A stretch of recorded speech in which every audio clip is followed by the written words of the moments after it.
Hey guys, welcome to Fanfic Fanatics. So in today's video we are gonna see, what if Deku married to nine-tailed Ochako, part 2. Before starting, make sure to hit that like button and subscribe if you are interested in MHA fanfictions. This story is My Kyubi Wife by Stillwell03. Now without wasting any more time, let's dive in. They couldn't comprehend that she wasn't in her realm. The fact that a kami no longer in her own realm meant one thing. She was in the human world. Slowly they began to believe that their crackpot theory of Eri being an incarnation of the kami is becoming true. They didn't know where to even start about dealing with this. For the meantime, they decided it would be best if they head to the manor and get settled in before trying to figure out where to go from there. Eri remained silent for the most part, watching the multicolored foxes dance around and play in the warm grass. One particular one caught her eye. It was a silver and black fox with copper eyes that was keeping pace with them as they walked through the courtyard. Motioning to have Ochako set her down, Eri crouches down and allows the silver fox to come up and sniff her hand. The fox licks her hand and yips in excitement before rolling over, allowing the young girl to pet its belly. Being preoccupied petting this fox, she doesn't notice the other foxes and pups alike forming a semicircle and sitting down on their hind legs facing her. When she looks up, she notices the foxes sitting at attention and looking at her. She gives Ochako a confused look and a slightly concerned one, seeing how the foxes are acting. Ochako chuckles seeing Eri react like this before walking over to the small child and picking her up. All nine tails on the child, slowly moving back and forth now that she is in the comfort of her mother's arms. As they make their way to the manor, Eri watches from over Ochako's shoulder how the foxes bound and play with each other as if celebrating. She then turns to see Izuku slide open the rice paper door to the manor, revealing Ochako's mother sitting on her knees near the kotatsu eating her lunch and Ochako's father being tended to by recovery girl. Upon seeing Izuku, Ochako and Eri, the two adults, are a loss for words. At first Tusa thought Eri was the baby Ochako was carrying, but after seeing Ochako is still pregnant now, she's just confused. Ochako dear, why do you have a child with you? The fox girl looked down to Eri to silently ask her to reveal her tails. To say her mother and father, who almost jumped up at the sight of all nine white tails, was an understatement. A little while ago, we saved Eri from a yakuza and adopted her. We also wanted to know if she was part of our family's lineage, so we came here with the ability to stay for about a month until our baby is born. Ochako said this while placing Eri down to hide behind Tiny's leg in fear of the two new people. So you had brought her here to somewhat get an answer? In respect, my lady, the foxes have somewhat answered that question for us outside. If she was not a member of our house, they would be very wary of her and make sure she had no ill intent. Tiny spoke up while placing his paw on the small girl's head to soothe her. This is quite a spectacle. I'll be sure to fill in that you three were able to get here safely. Recovery girl states while allowing Ochako's father to sit up. I'll take my leave now. Also, your spine should be fixed with 1 or 2 more sessions. Just keep with your exercises and don't overdo yourself. Thank you for everything, ma'am. I cannot repay you enough. It's all right. All Might is handling the bill, so you can thank him in my place. The door shut for Tusa to walk over towards Eri. I'm sorry if we're scary for you. We're Ochako's parents and it's very nice to meet you. Eri moves her head away from Tiny's leg to see the large foxwoman smile at her. It's nice to meet you. The small girl began moving her hand out slowly to touch Tusa. As the small family had watched this, a few fox pups came in to sit in front of everyone, who had babies. It's a common thing when the next head of the Inari family is expecting Ochako. Our lineage continues with the next generation of foxes, with several pups being born to prepare for the new member. These are some of the first foxes to be born. Tosa explains as the small pups began sniffing Eri, Izuku and Ochako to take their scents in before going to play with one another. What do you think, my lady? Is Eri part of our heritage? Tiny asks while seeing a fox coming to lick Eri's hand. Difficult to say for certain, but our powers and the protection of the foxes as we're seeing right now is somewhat proof that she has ties to us. The definitive connections that they are I cannot say exactly though. Only time will tell. The family begins to hear rustling outside for them to walk over by the door. When they open it, they are met with basically every fox that is in service to the Inari house to surprise everyone.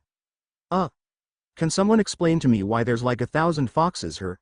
Izuku asks when he notices the special forces that took down Stain on a knee as if they were paying homage. 2. When Eri saw the foxes, she began to tilt her head to the side for every fox to do the same. She had then tilted her head to the other side for it to be mimicked again. It seems she is a member of our house without any doubt.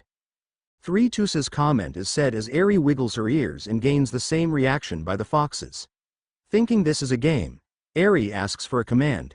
Speak. Arf! The loud barking echoed through the mountain to make several birds fly away. 2. Ochako and Izuku stood there amazed with the latter asking a question. Should I be mentally prepared for this when our daughter is born? 3. I don't even know what to tell you. To be honest, this is a first for me. It's somewhat the same for me as well. The teens looked at the adults who were just as surprised. 1. Later that evening, after the ordeals with the foxes and the strange event of them basically obeying everything Eri said for them to do, the family began getting situated and enjoyed their time together.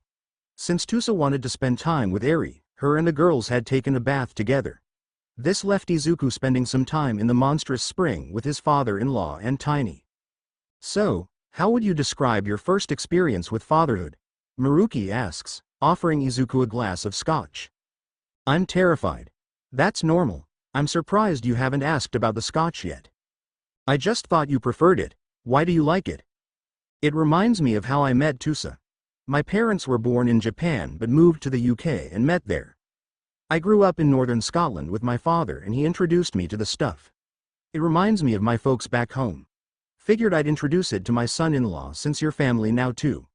Maruki explains, offering some to Tiny as well. 2. I can understand that. You and All Might are the closest people I've had to a father all my life. Izuku responds by offering a toast to his father-in-law.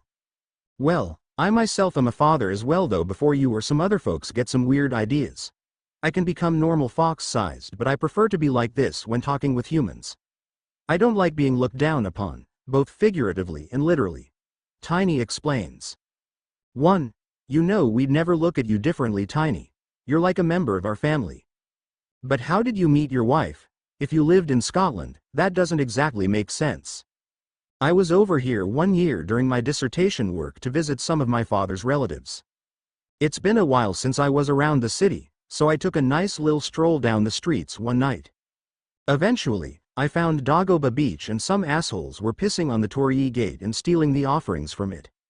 It ticked me off that they'd do that, so I whooped their drunken asses. Actually, they more beat the crap out of each other thinking the other was me, they were that drunk. I only had to throw one punch, he says holding up his index finger. In the act, one of the fox statues were broken. Since it was kinda my fault that the statue broke, I made a new one. Took me all night doing it, but I was able to finish it and replace what the jerks stole from the offering shrine. The next morning, Tusa found me by the gate with a bucket and sponge getting the scent of piss out to not anger the god it belonged to. I don't think I need to explain what happened after with 6 months later Ochako was born. 2. Wow. That's kinda word for word almost what I decided to do to help the shrine. Great minds think alike and pure hearts will always prosper. 1. You know it, Tiny. The older man said while finishing his drink. Alright, I think I should get out. I spend too much time in here and I'm woken up the next morning by foxes hopping on my chest. I think I should as well. My fur is becoming too heavy for me to be comfortable with. Tiny begins getting out as well. I'll stay a little longer. If Ochako needs me before I'm out, could you tell her where I am? Not a problem. Just don't stay in too long, you really will fall asleep and get tackled by foxes in the morning for it. I've done it many times. Maruki states this as him and Tiny walk back inside with towels on. Now alone, Izuku began leaning his head back to look at the stars up above. This view is unbelievable. If I was Ochako growing up, I'd probably sit out here and watch this scene for hours on end. Hearing the sound of paws beside him, Izuku looked over to see a white fox with red accents sit beside him. Hello, my little friend. Would you like to join me? 1. That sounds rather lovely. The fox spoke for a bit of silence to happen between the two. He. Another fox with a key. I am nothing like my loyal subject Tiny. At least, not fully.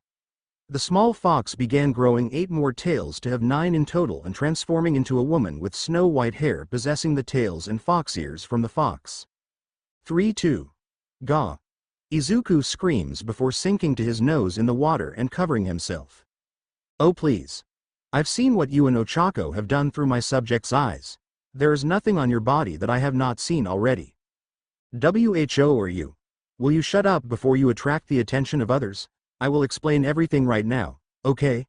The fox woman said while Izuku tried to look away. See, can you at least put something over yourself or hide your body in the bath, please? I can't look at you when you're... Why should I bother with that? This is the appearance of your wife down to the most minute detail.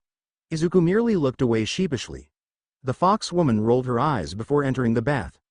When her important parts were covered, she spoke up. There, satisfied. 1. I'm sorry. I didn't mean to be rude.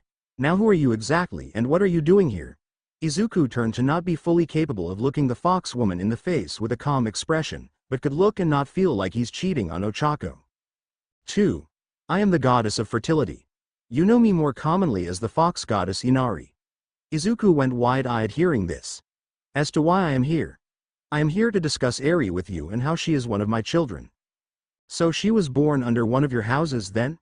We somewhat figured that. Izuku was hit in the gut by a tail before being corrected.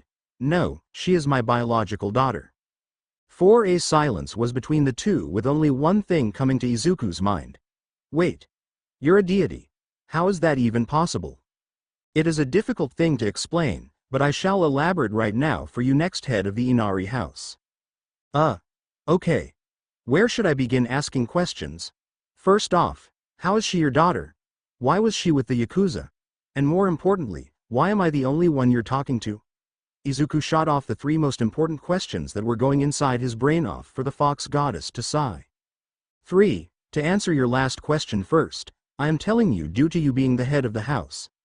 Though Ochako or Tusa would have been the more understandable to learn of this, you are the next head of the Inari house and the father of my daughter at the moment by legal means.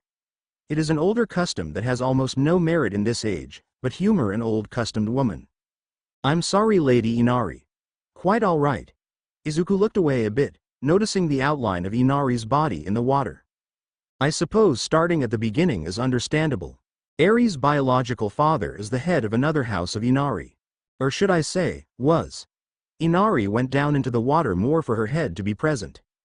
Before Eri was born, the family was graced with a baby girl blessed with 7 tails. This child was a blessing for the house since they couldn't attempt to have one for years and struggled financially. Because of that, they feared that this would be the end of their house until a silver lining came for them. As such, there was nothing standing in their way to give the next offspring of their family. However, the mother and child did not survive childbirth. Izuku felt horrible that this happened. 1. So what happened after? Inari looked down before answering. The family were loyal devoters almost as much as the Urarakas are. As such, I could not let this family go without an heir. So I had offered the head of the house a chance. I would give him an heir if he would continue his devotions to me as well as restore the temple he lived into its former glory. He agreed, and began operations to restore it the next day. 9 weeks later, I had brought him my child who he named Eri. So that's how Eri's your child. She's your actual daughter. Inari nodded. Wait, but what happened to have Eri in Overhaul's hands? That happened about 3 years after this. Overhaul had learned of my lineage's power and discovered that Eri is a 9-tailed fox. He saw this as a sign to go and take my daughter for his own purposes. He was trying to tamper with the fertility of quirk-bearing humans to make the genes become extinct. What happened to the father? Inari held her head down for Izuku to understand what happened. I'm sorry you had to have that happen. When she was taken, Overhaul had constantly used her as a guinea pig for about 3 years. I had watched over her like any of my lineage and I began to feel disgusted with humanity. I wanted nothing more than to enter into his domain and coat the walls red with his blood. A fox came over with a drink of sake to give the fox deity. She accepted and drank it all in one go. 4. What stopped you? I am not the god of death and the afterlife, as such I cannot prematurely end a human's or the life of any living creature before the amount of years it has assigned to it has elapsed. You have an interesting amount of years and it's well over a mere century. Back on topic, the god of death is my brother, but I myself was powerless to do anything except influence her and give her the perfect opportunity to escape. Right into your arms, I might add. The rest as well, I don't think I need to explain that. As for the fate of Overhaul, you may ask my brother what he did to him per my request. Biologically speaking, Eri is a clone of myself in your terms. 4. Izuku grit his teeth when she mentioned Overhaul. I hope he's suffering for what he did. He is. Very. Izuku still felt horrible knowing Eri had to deal with this, but worse for Inari who had to accept this as something that happened. I'm sorry you had to deal with this as a parent. I don't think I'd be able to accept this as a fate for any child, much less my own. It is not your fault. I had given Eri the opportunity to go with you because I know you are a kind man. You treat my loyal subjects with respect and would never harm them if you can avoid it. You are also very caring for your wife's needs as well as her family. If I had to give Eri to anyone, I'm proud it is you. Izuku blushed a bit before seeing the fox goddess raise an eyebrow. While we're on the topic of your sincerity, why do you not stare at me in the eyes and avoid my gaze? It's kinda hard for me to look at another woman without anything on. It's also more awkward that we're in a bath together. But my body is the same as Ochako's right now when I'm presenting myself to you. I do not see the issue. You might have Ochako's body, but you're not her. No offense Lady Inari, but I feel like I'd be cheating on Ochako if I were to be calm with you in this bath. Inari only laughed while adding one bit of information he didn't know. Yet I do see what you two do during the evening. That innocent face of yours does not go well with that body. You may wish to work on that. She began getting up for Izuku to cover his face. When Inari said it was safe, he opened them to see the fox goddess in a kimono smiling at Izuku. Farewell Izuku Midoriya, I leave my daughter and this house in your hands. The fox goddess disappeared with Izuku somewhat amazed this happened, but also a little confused if it actually did. He got out and found an older fox that had glasses on. What happened here has happened, young lord. Please treat the young daughter of our goddess with love. It disappeared in a puff of smoke with Izuku walking back in. Well, this'll be fun to explain to Ochako. 1 hour later. And that's her connection to Inari. Izuku explained to Ochako and Tiny Eri's ties for them to be beyond amazed. Are you sure you didn't drink too much or something in the bath? Ochako was having a bit of difficulty believing this with Tiny frozen from surprise. When he finally came back to reality, he asked about the older fox. Did this fox have patches of gray and a blue kimono on? Maybe with a darker blue sash around his waist with a cane? Yep. Tiny drank some tea before answering. I believe you. That fox is the advisor to Lady Inari called Kashikoi. He's been the right hand to our goddess for almost 10 millennia. If he said this wasn't a hallucination, then it wasn't. The three opened the door to where Eri was and were greeted with the sight of several foxes snuggled up to her and keeping her warm. She seemed to enjoy this feeling with one fox being hugged by her with its face in her neck. They shut the door for Izuku to continue. I think it's best we keep her here and help her gain some trust in people again.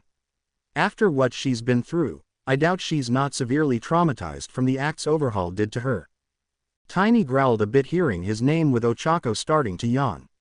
Well, it's getting late, I'll be heading to bed first. Izuku gave her a peck on her lips before kissing her stomach. I'll join you in a little bit. Let me just clean up a little. Yawn okay. Ochako left to their room with Izuku picking up the teacups to place them in the sink. When he finished, he checked in on Eri one last time to see even more foxes snuggled up beside her to the point it looked like she was in a sea of red fur. 2. When he shut the door, Izuku looked at Tiny to ask an honest question. Is the next time I open that door going to have it packed full of foxes? My best assumption. Izuku sighed before saying his goodnights. I would have never guessed that my first daughter would be the biological child of a god. Well then, I'm calling it a night. Good night, Tiny. Pleasant dreams, young lord. Izuku opened the door to Ochako's room, where he will be staying, being greeted by the sight of Ochako cradling Eri in her arms, humming a small tune to her to help her sleep. A small pink fox slowly walks up to the young child and sniffs her 9 tails. Ochako spots the fox and begins to improvise a song to sing to Eri. 3. Hello little strawberry fox, with your furry little socks. I love it when you yip my name. Can you hear the bumblebees swarm? As you watch from afar, chasing after mice and snakes alike. Wait, how did Eri get in here? Izuku thought as he looked back into the room she was in to see nothing inside. Okay, that's a little weird. He opened the door to Ochako's room to see the foxes from the other room inside for him to accept this as a way of saying, he'll be sleeping in a full den tonight. Is she asleep? Izuku asked for Ochako to nod.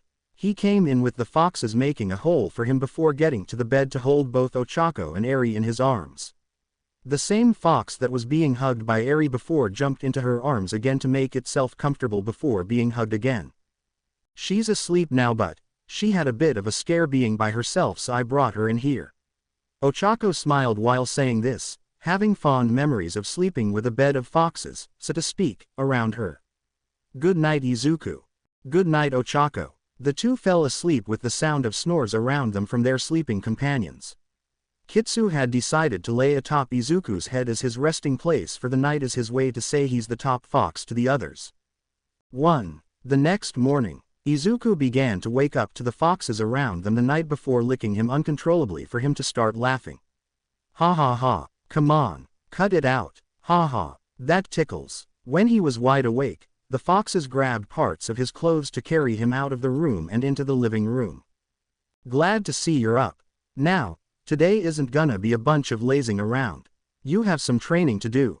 Chusa had said this while placing food on the table for Eri. I'm guessing the fox wake-up call was your doing then. Perhaps. Now, eat up and we shall meet up outside with training. Tiny will be assisting. Izuku got to the table to see Eri hugging the pink fox that was from the night before in her lap. Wait, I thought Tiny was teaching me. Oh silly Izuku, the head of House Inari has always held the rank of samurai. You are going to go through that training. That and this was partially All Might's idea and he is here too. Izuku started to go for his food before nearly having a small knife go right at his hands. 3. Izuku panicked a bit seeing the dagger to move his eyes to where it came from. He saw Tusa smiling with a dark aura around her with 4 other small weapons in her hands. I'm sorry if I did something wrong, mother-in-law. Next time remember to say please and thank you before grabbing your bowl of food. She replies with the daggers disappearing into smoke. 1. I will. See, can I please have some? Chusa nodded for Izuku to quietly eat, afraid of the woman that nearly took his hand off. You're super strong grandma, Eri says with the small fox smiling watching. But of course I am. Who do you think taught Tiny everything he knows? This comment made Izuku stop and finish what was in his mouth to ask a serious question. Ms. Chusa, if you were to fight All Might, who would win? Chusa laughed a bit while answering. I do not care for boasting young one, so I will leave that to the hypothetical. Tiny looked up from a newspaper beside Izuku to answer. I still can't lay a finger on her when sparring. Sorry, but I think All Might is out of luck against her. 13. I believe Ochako has already mentioned that we are warrior brides. I believe she would be able to defeat almost any opponent, save for one that absorbs any impact and could regenerate instantaneously through cauterized wounds. Izuku stayed silent while mentally freaking. That Nomu thing at the USJ was one such creature, but Tiny seemed to have turned it into ground meat. I have no idea what kind of deranged chef would use such contents, but I believe that's as close an example as it can get. Just what type of family does Ochako have? Izuku couldn't help screaming this in his head for Tusas to smile happily at him. Don't you think this is a bit excessive? I thought we started with kendo sticks and the robes first. Izuku questions, slightly muffled by the full suit of Ochako's grandfather's armor. The fox armor was designed to look as imposing as possible, its helm faced with a snarling kitsune mask. 2. This is similar to your training at Dagoba, so heavyweight training and high cardio exercises. Not to mention this also trains you in hand-to-hand combat as well as weapon combat. Later on you will incorporate your quirk into the fighting style. But, for now you will be on the offensive, you stop when you land a strike on myself. Tiny replies also in full armor, the only thing the two are missing are their swords and instead are armed with wooden bakken. How much did you say this weighed again? Izuku questions, turning to face Tusa. 25 kilograms, but we've added weights to it to increase your training. I'd say it weighs as much as All Might does. Tusa replies, feeding some sweet berries to a few of the fox pups that have gathered around them. But it seems you've forgotten the first rule of combat, young one. What would that be? Never take your eyes off your opponent. Tiny replies before smacking Izuku with the Bakken sword and knocking him to the ground. Now, we will conclude when you've struck me.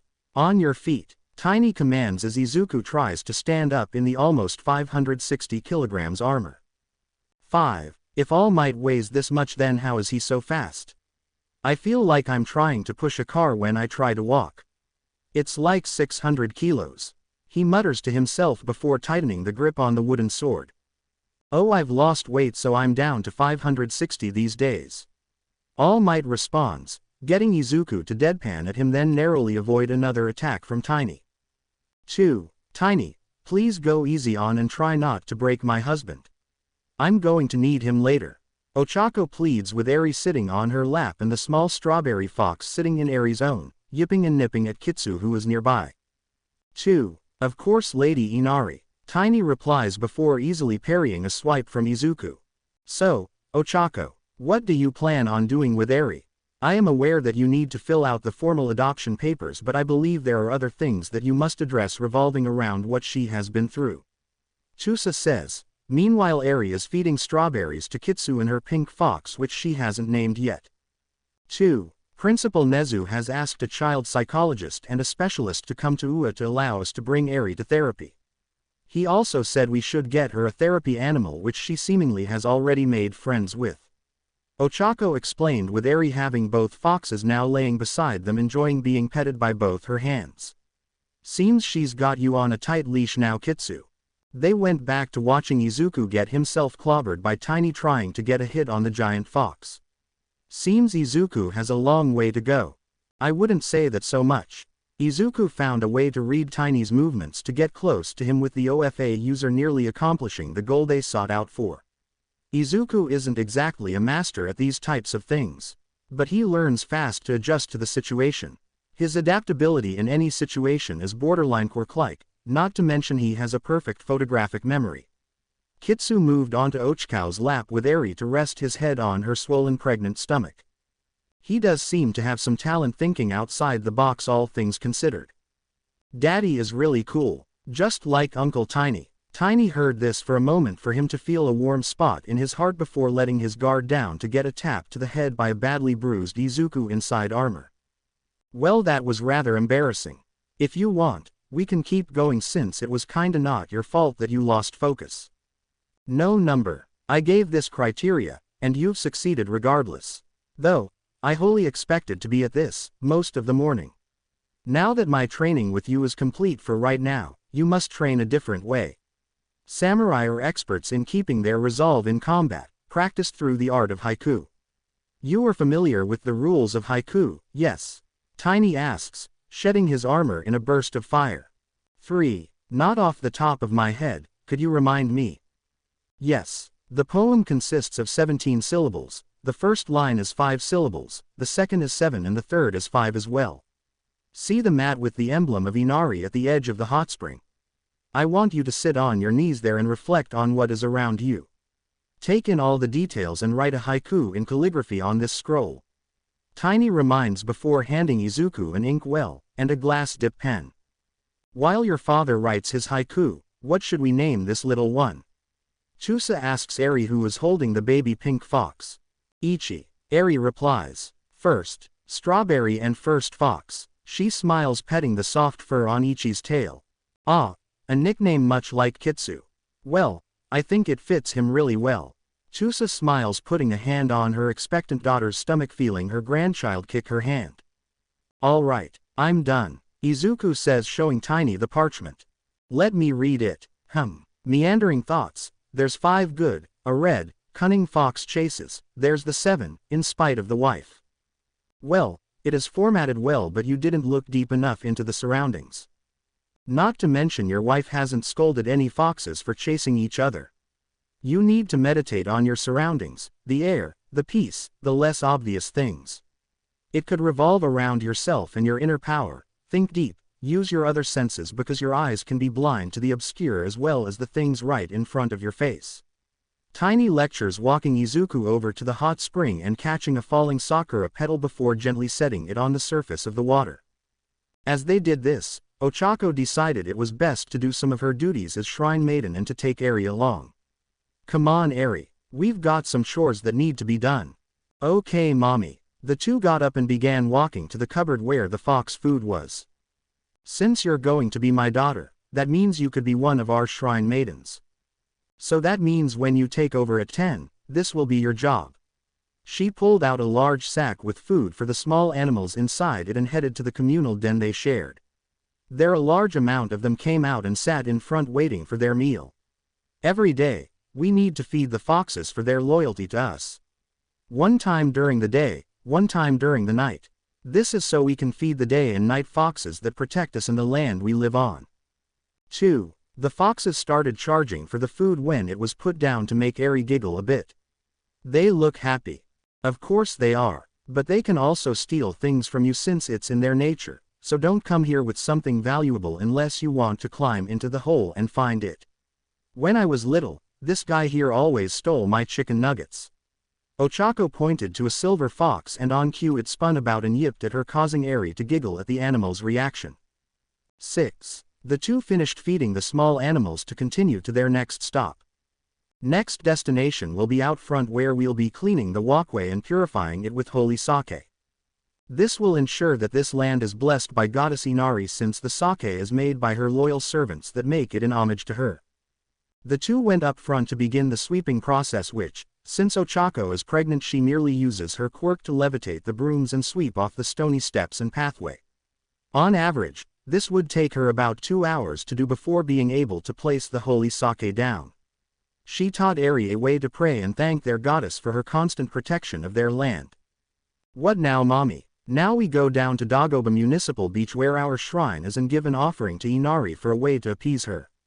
This normally consists of rice, sake we make, and sweet fruits since it's customary for our goddess of fertility. On special occasions, we will also give fried tofu if it is a holiday or a time of celebration for the family such as a birth of a child or a marriage. So we'll give fried tofu when my baby sister is born. That's right, the two made a woven basket of offerings for them to start heading down to the beach.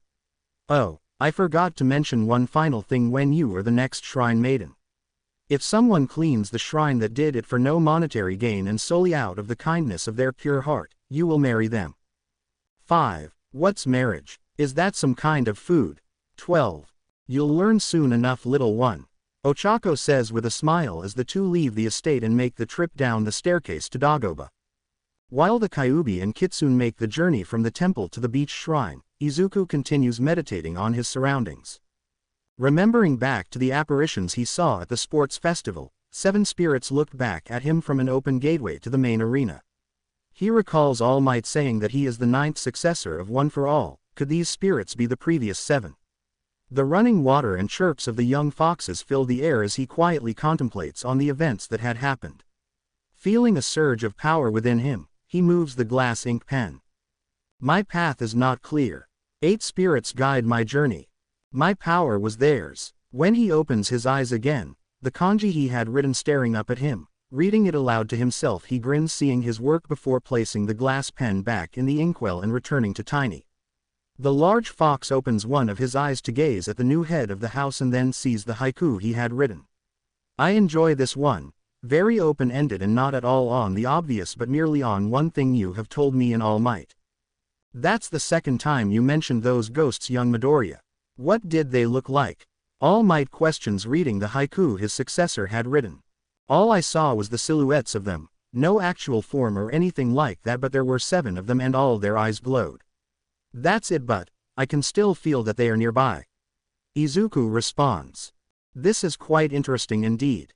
Usually spirits move on to the next life upon death but return to offer guidance in times of dire necessity. It seems these 7 that you speak of have unfinished business in the mortal world if they have not moved on, but what could that be? Tiny mumbles to himself in deep thought. I know exactly why. An entity known as All for One. All Might states, alarming both Tiny and Izuku. The man is outside of time and is incomprehensibly evil. He exists because of his greed. His quirk allows him to not only steal but also use the quirks he has stolen. He has killed millions, and has tried to make himself a god eons ago. He was the one who took my stomach. All Might explains, getting Tusa's attention. That is something my daughter can heal but I cannot. She has the ability to heal a person's damaged if not destroyed internal organs and severed limbs, however she cannot heal nerve damage and brain trauma. I will talk with her about healing your wounds. As for this entity that you refer to as All for One, I myself have already dealt with this man before. He is not to be trifled with. He was trying to take my quirk but it wasn't exactly something he was capable of. If you manage to destroy his suit top and shirt, there is a long deep gash across his chest and heart. I managed to nearly split him in half with my naginata but he got me as well. Tusa explains, sliding down the left side of her kimono and showing them a scar on her back. Well then, it seems we have a common enemy, but the only thing I am aware of is that he has returned. The Numu that Tiny defeated was evidence of that, a being that possesses multiple quirks that are unrelated to each other. I had tried to kill him the last time we fought. All Might says with his fingers pressed together in thought. I think we've dallied enough. Let's have lunch then continue with Izuku's training. Next up you will be fighting me. Tusa says with a closed-eyed smile, causing Izuku, All Might and Tiny to swallow a lump in their throats. 1. With Ochako. As the two walked down to the beach, Ochako explained that their goal was to keep the offerings maintained but to not keep the shrine intact. That job goes to either the head of the house if there is no shrine maiden that is of age yet, or the man who will one day become the current's betrothed. Being a child still, she didn't fully understand what betrothed meant for Ochako to say that it's a term used for marriage. Hey, check out this stupid fox statue. As they went on the beach, the two found a couple of idiots defacing one of the fox statues by putting profanity on it. 4. Haha, I bet this crap makes good firewood. One of them began lighting the Torii shrine on fire for it to anger Ochako. What do you three think you're doing to the shrine? The fools looked at Ochako and smirked. Looky what we got here, boys. Some prego tramp and her baby sister. Ah, did we make you sad? The three started laughing to make Ochako even more angered than before. Look here, babe. The third, who seemed to be the leader of the three, came over to wrap his arm around Ochako and try to cop a feel of her before his arm was grabbed. Why don't you have the kiddo go home with some milk and cookies while the four of us have a party? Hell, we'll even railroad your pregnant 2. Ochako bent his arm around so sharply the bones in his entire arm audibly snap and contort. First you desecrate a perfectly good shrine, try to light it on fire, insult my daughter, and now try to persuade me to commit adultery with the three of you that I doubt stand a chance to satisfy me compared to my own husband. She throws the guy into the other three before handing the basket to Eri. I'm going to have fun releasing some pent-up anger on you three. 1. You're fucking dead, pregnant slut. The three goons rushed Ochako, who merely stands there with her arms folded. Just before they get close, she merely blinks and sends the others flying. As they attempt to dust themselves off, Ochako floats up in the air, flaying her tails out away from each other to make herself look larger than she already is. Holding her hands out, the palms all the way up to her elbows become emblazoned in white and red fire, and the same radiates from her eyes as she stares death into the three. Snapping both hands at the same time, the three men are snagged up by their ankles and held upside down. In a split second they vanish, having been thrown towards the horizon and speeds fast enough to leave an after image. 2. Next time, don't tick off a pregnant shrine maiden. She shouts in the general direction she had sent them flying. That was too light a punishment for attempting to commit arson on a holy site. Death would be more fitting, she says to herself before landing back on the ground. Yay, Eri started to clap with the foxes beside her, yipping for joy. 6. Ochako walked back to the small group, trying to calm her blood pressure until she noticed her chest was rather wet. Damn it, I started lactating. I'm sorry, but we'll need to hurry this up, Eri. Mommy needs to go home and ask Daddy for help squeezing some milk out. 2. Of what? 3. Probably better you don't know. Eri understood for them to walk over and place the offering and give a few prayers for the goddess before returning home. Unknown to the family, A nine-tailed fox came out of the shrine and grabbed a piece of the fried tofu that was in the offering basket. It then transformed into the fox goddess herself with the piece of tofu hanging out of her mouth. I really must learn what the Uraraka family does to make their tofu taste so good. She took a drink out of the sake as well after finishing the tofu hanging out of her mouth. Then again, I think I should be calling them the Midoriya family now. Enjoy your life with them, my daughter, you deserve it. I look forward to the day you come to my realm when your time here in this world ends. Half a millennia isn't too long. Izuku lays flat on his back in the grass under the large sakura tree that is providing shade to the hot spring inside the Uraraka manor. Out of breath, he pants trying to regain it from this day's training.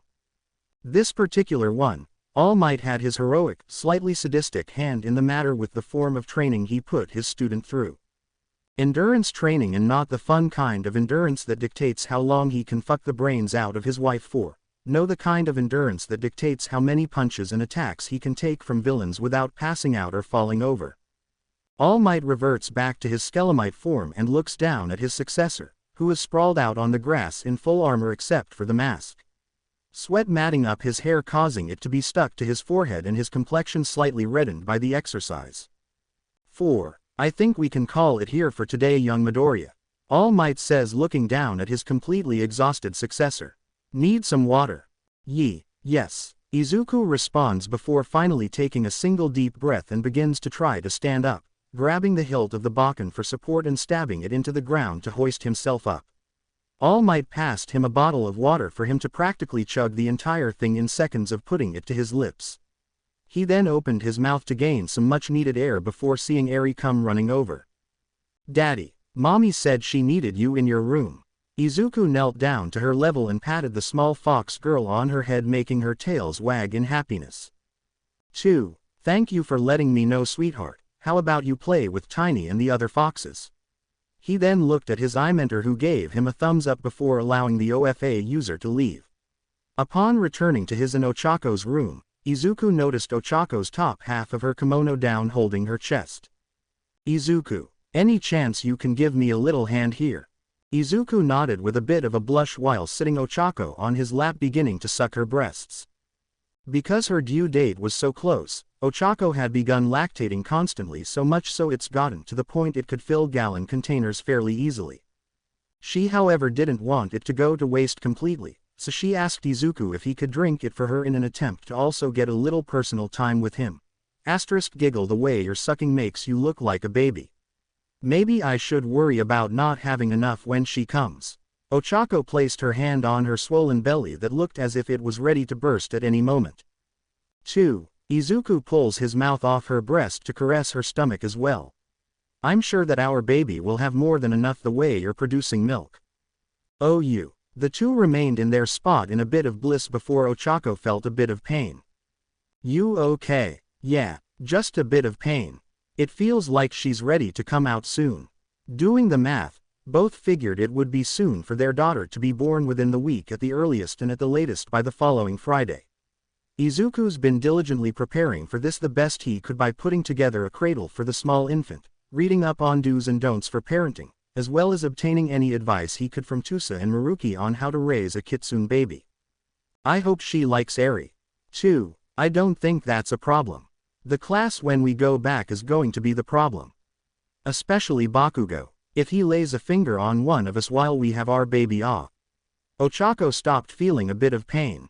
Maybe we should get off that topic. Seems she doesn't like that either.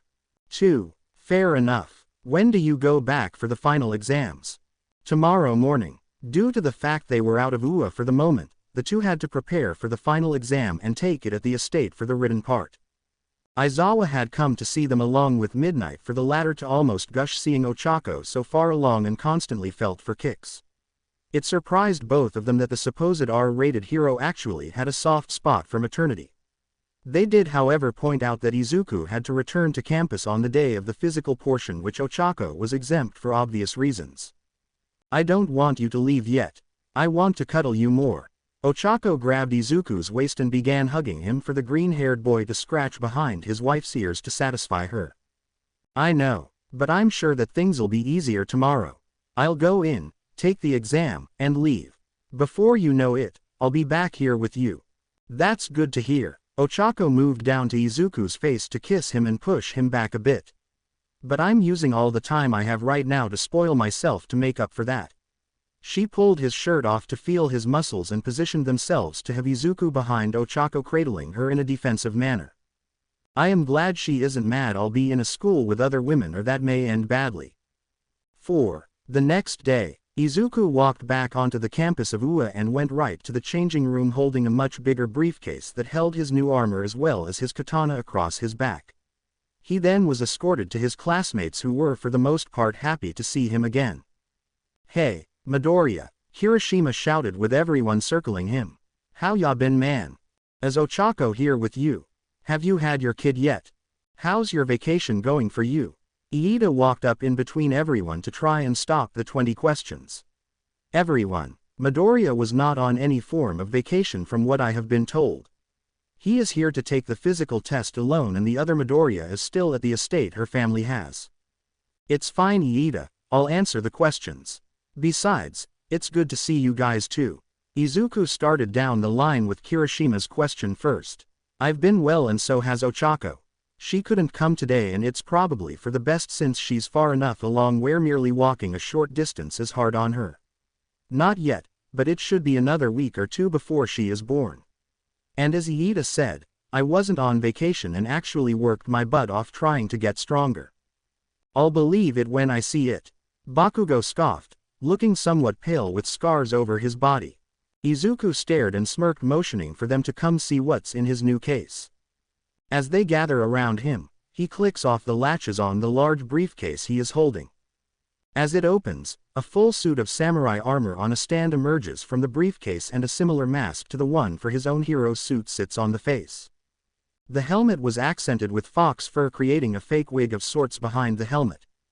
Izuku takes out the gi worn underneath the armor before putting it on, explaining that it is ballistic weave meant to be able to stop high-caliber rifles, slashing weapons, stabbing weapons, and energy-based quirks. The armor was extremely light but acted as a bracer to his whole body, especially designed by the support course, and allowed him to push his power to the upper limits. Tying on each piece, the guys watch as Izuku places the helmet over his head, then the mask over his face, and some laugh when they see a typical shogun's mustache emerge from 2 holes on the side of the face mask. Along the utility belt sat several spherical containers, which he explained were thermite and smoke grenades in case he ever needed them. He pulls his sword from the sheath on his back, showing them the craft on the blade and the design on the hand guard. The face of a fox protecting his hand, and along the blade read, "Protect the innocent, provide for your family, punish the wicked." 2. Dude, that is so manly. You look so much like Tiny Bro right now. Kirishima was practically fangirling, or fanboying in this case, over the act. 2. Thanks. He was actually the one who trained me for the majority of my time away. His voice slightly muffled by the mask before he notices and turns on the microphone inside the mouth guard. Everyone was very impressed, besides Bakugo, before heading out to meet the girls by the buses. "Who's the buff samurai stud?"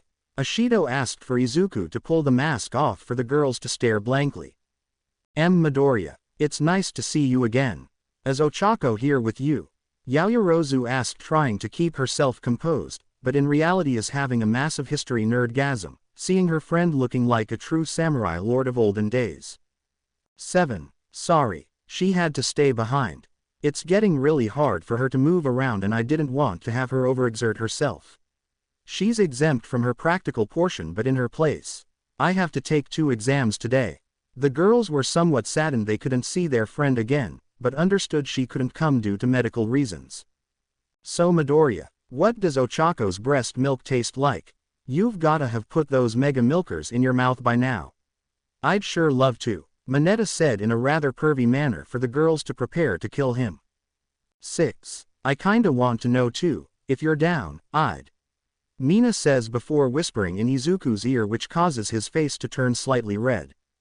5. Very sweet. Almost like sweet warmed milk. Something I doubt you'll ever get the chance to try, you little midget, since all you are is a dumpster fire that Kitsu puts out with his pee. Ashido, that's something you're gonna have to bring up with Ochako, and, with how possessive she is of me, it's probably a hard no. Everyone stifled a laugh as Izuku pretty much explained the truth to their small perverted classmate's existence since they've met him. Well, worth a shot, she says with a slightly disappointed sigh. Alright, I guess the formalities are done. Aizawa said this with the staff of Ua behind him. Nezu then popped out to explain the fact that this exam will be different with everyone facing the teachers instead of robots as they found out from other students. The groups were put in pairs with Izuku and Bakugo in the same facing All Might and Tiny who had been asked to help. This will act as both examinations you are supposed to take and I will do my best to work you to your limits, young lord. As your school's motto goes, I will help you go beyond. Plus ultra. Tiny puts emphasis on the last part doing his rendition of an All Might face, which is pretty damn spot on. 1. Well, we're just the north side of fucked aren't we? Bakugo comments seeing Tiny in full armor and All Might flexing and grinning at them. 2. With that mentality we are. I'm wanting some payback for that hell you two called training. Izuku says drawing his sword and pointing it at the two. Is that a challenge young Midoriya? It's a promise All Might. 1. Well, how about a bet then? If we win, you're making the next batch of sake and we'll have to keep making it until we say it's up to par. And if we win? Katsuki questions. I don't know, perhaps I'll allow you to fight Lord Inari but, there will be some ground rules. Tiny says. I'll do it. Not a second thought went through Bakugo's mind with Izuku raising a question.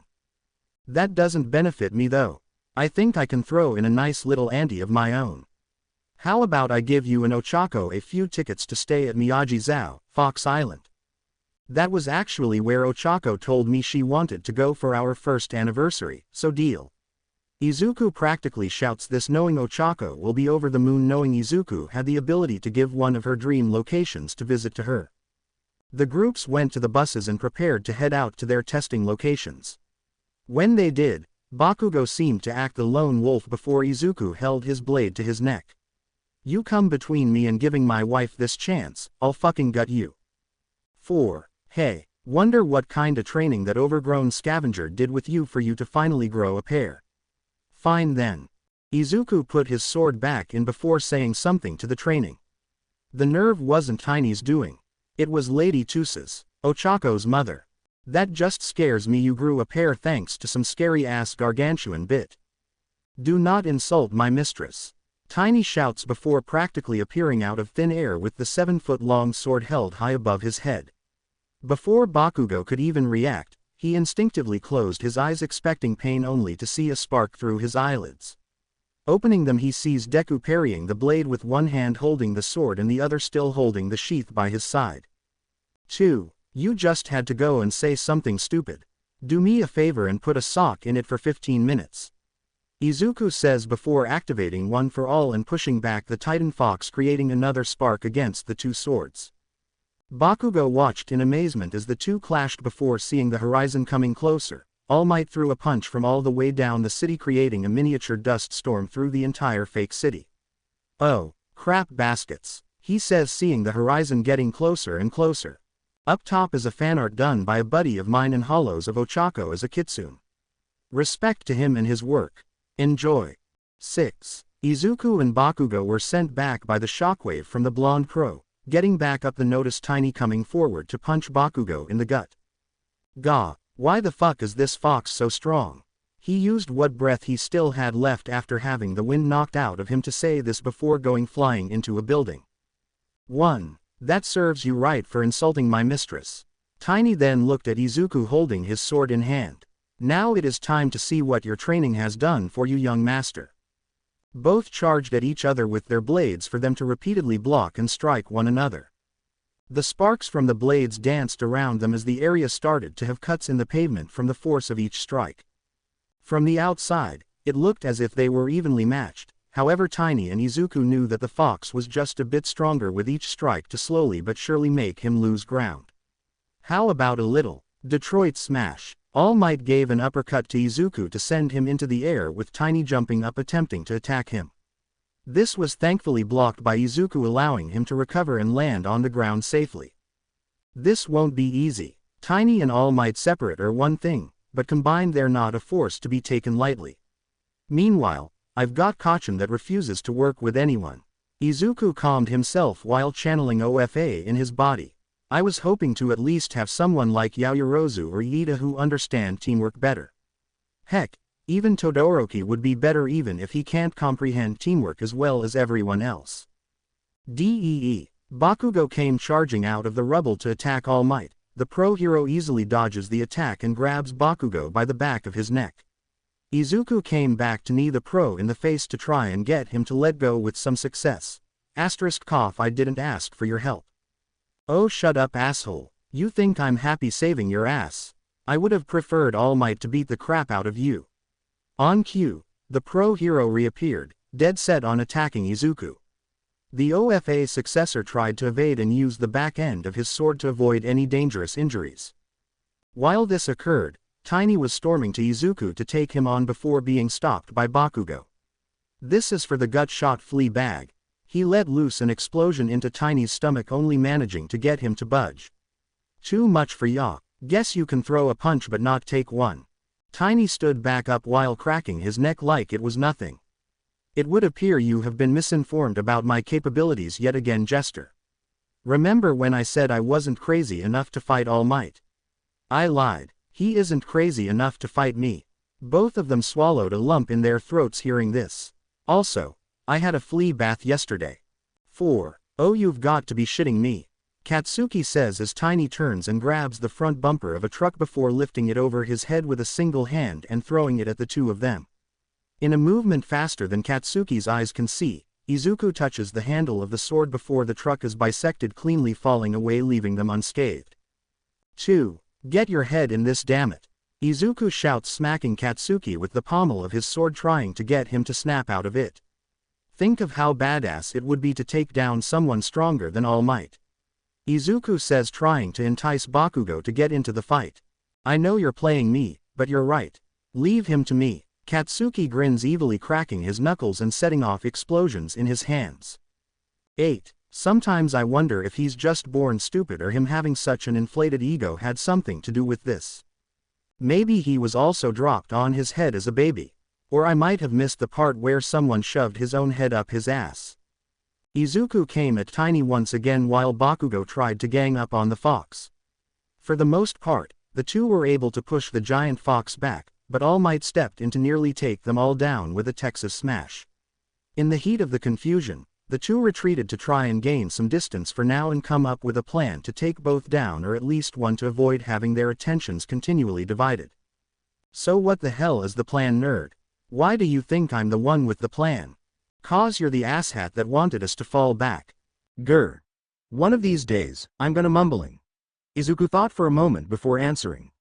I have an idea, but to do it, we need to have one person be a decoy while the other goes and puts the cuffs on All Might. Izuku begins. I swear if this is some shit to get back at me, Katsuki says before being interrupted by Izuku. We take All Might down first because we can outsmart him easier than Tiny. Thanks to what I found out earlier, they're probably holding back enough where we can fight them and win if we give everything at one of them. But the issue right now is the second opponent. Their goal is to keep us divided so we can't go all out on one and possibly win. The way we're going to do that is with this. Izuku hands Katsuki a hollowed-out eggshell wrapped with 2 rubber bands and some paper over the hole. Set off a blast when you're near the two of them. The contents will burn and create a massive smoke screen. All I have to do is cuff All Might. 2. Like I take orders from you. Remember what happens if we win. Bakugo stopped a second, realizing he'll finally be able to fight Izuku without Ochako starting a fight and him being impaled by plastic cutlery. So all I gotta do is set this thing off when I'm near that fucking furry and All Might. Why is it so easy to control him sometimes? 3. As the two held their plan in motion, All Might and Tiny began searching for them. Wasn't exactly as difficult for the giant fox due to his sense of smell.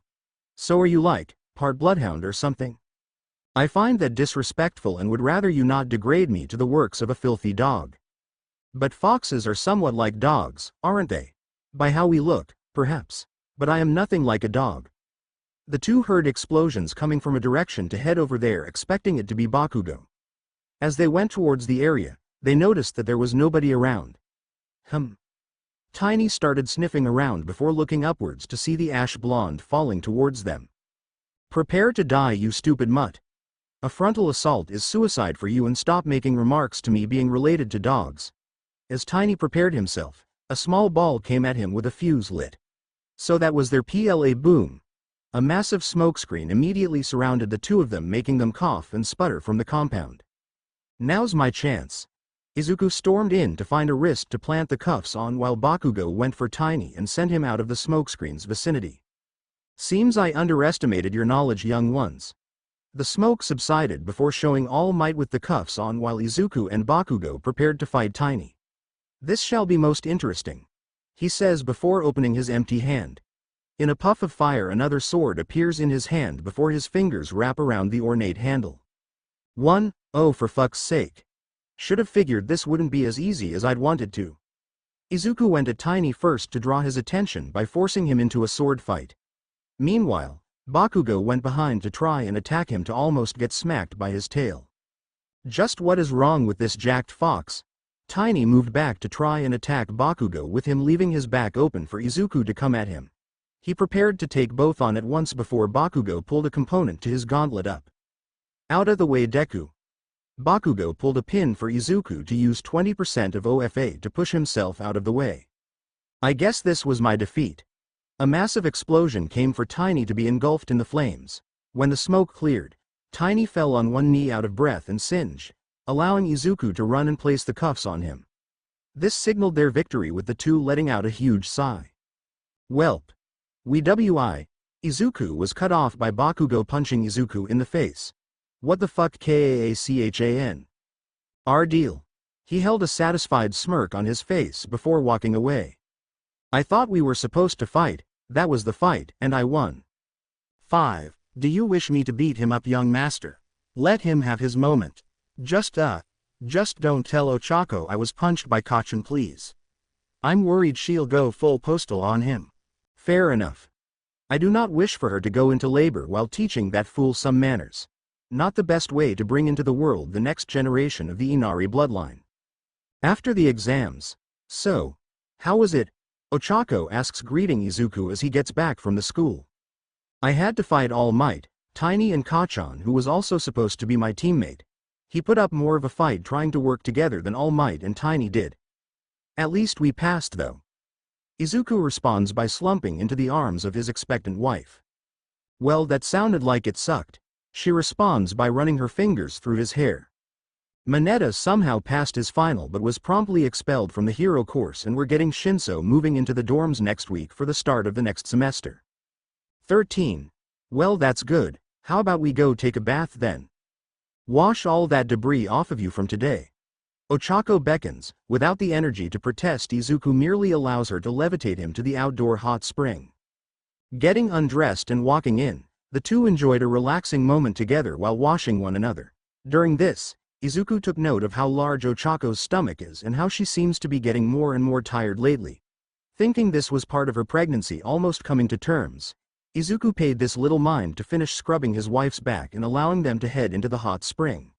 There, Ochako sat on Izuku's lap and held his head into her chest. It's been a while since we've had the luxury of bathing together like this. I somewhat missed this skin-to-skin interaction. Ochako smiled while Izuku felt a kick from the baby inside Ochako. Feels like our baby is happy about this. She's been very active today. Yawn, it's somewhat been hard for me to keep going because of it. Izuku moved his head up to kiss Ochako's lips to give a smile to her. My lovable wife. No matter what, I'll help you the best I can. I know you will. Ochako moved her position to face Izuku directly. And that's why I love you so much. They began to kiss before something was felt poking Ochako. Seems somebody woke up down below. Sorry. Not trying to. It's just been a while, and Izuku was at a loss for words before seeing Ochako with a smirk. MNN. Should I take this as an open invitation? Izuku blushed at this comment before the fox girl giggled and pulled him close. I'll help you when Aries is asleep. I've missed having some form of intimacy with you as well. But you're... Ochako placed her fingers on Izuku's lips to stop him before whispering a reply. Who said that was the one I was using? The brunette gave a sultry smile to make Izuku go completely red. Seems your daddy is thinking dirty thoughts, baby. What a bad daddy he is. Ochako laughed at Izuku while he went completely red from the act. 6. Something tells me she's only half joking. The day of expectancy was almost upon Izuku and Ochako, with the former starting to panic a bit. For the last few days, he made sure that everything that he could think of, with the first few months, was done and accounted for. He also unpacked and repacked an overnight bag arguably about 100 times, afraid of forgetting something and causing issues, having to run back home and miss the delivery of his and Ochako's daughter. Thankfully he would get sleep due to Tiny knocking Izuku out as to Ochako's orders, so he would have some energy when the time would come. Right now, Izuku is waking up from a said knockout to see he's in the bed he and Ochako share with her on top of him, sleeping happily. 2. Ow. Tiny really should stop knocking me out. Then stop acting like a basket case when it comes to what's going to happen. Ochako looked up to start sitting up and resting her swollen stomach on his own. Whether or not you and I are ready, this baby's going to come and you'll have to accept that. I love you, but I'd rather you calm down a little so you don't overdo it. Izuku brushed his hand over his wife's stomach, getting her to smile happily. I'm sorry. I'm just scared I might screw up and miss something that I'll never be able to get a second chance to see again. I know. It is something we should be ready for, but you can't completely be ready. I don't know anyone who's truly ready to be a parent. She responds by rubbing her head into Izuku's shoulders, much like an affectionate cat. The door started to open with Eri coming in with Ichi and Kitsu, who ran over to lick the young couple out of bed. Morning mommy, morning daddy. Morning Eri. Izuku tried to say it with Ichi licking his face while his mouth was open. Seems Ichi knows who to wake up. Kitsu began licking Ochako's chin to have her stand with Izuku helping her and holding a bit of pain in her stomach. I guess we should start getting ready for the day. I'll see you two downstairs. Ochako began walking to the bathroom to change to have some support while doing so for Izuku to take Eri down to the steps to see the Urarakas already prepared for the family. Good to see you're up.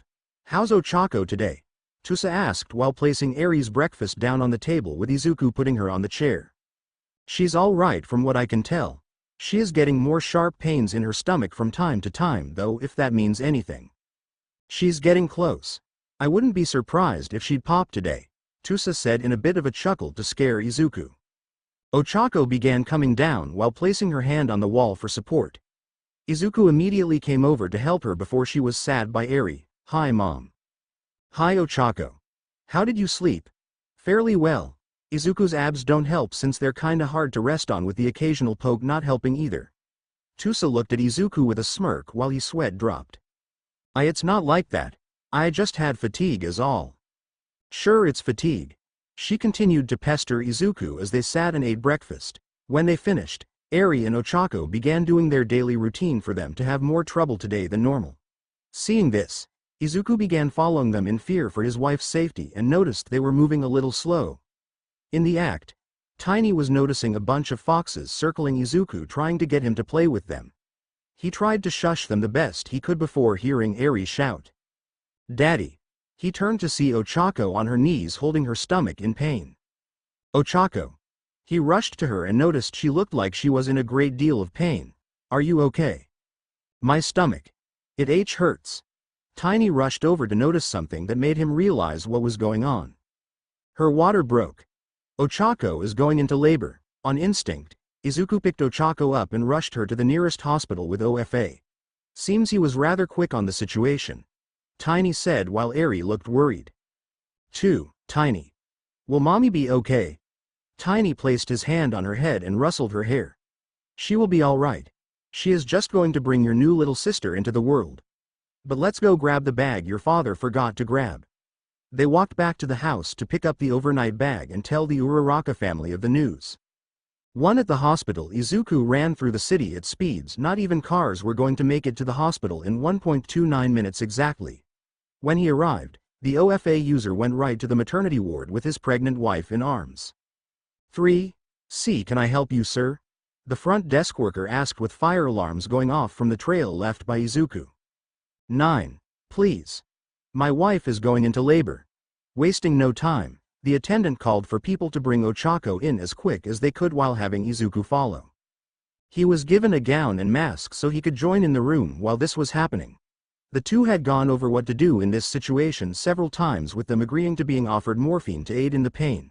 Sadly, there was a mistake with the doctor administering it for the effects to not kick in at all. Now topping with the pain of childbirth, Ochako has the pain of having the morphine injection topped on. 5. Just breathe, honey, the contractions are starting to get closer. Pant Izuku. Remind me to never do morphine again if we have another baby. Izuku nodded while on the floor, having his head completely red from the pain of his hand being death gripped from his wife.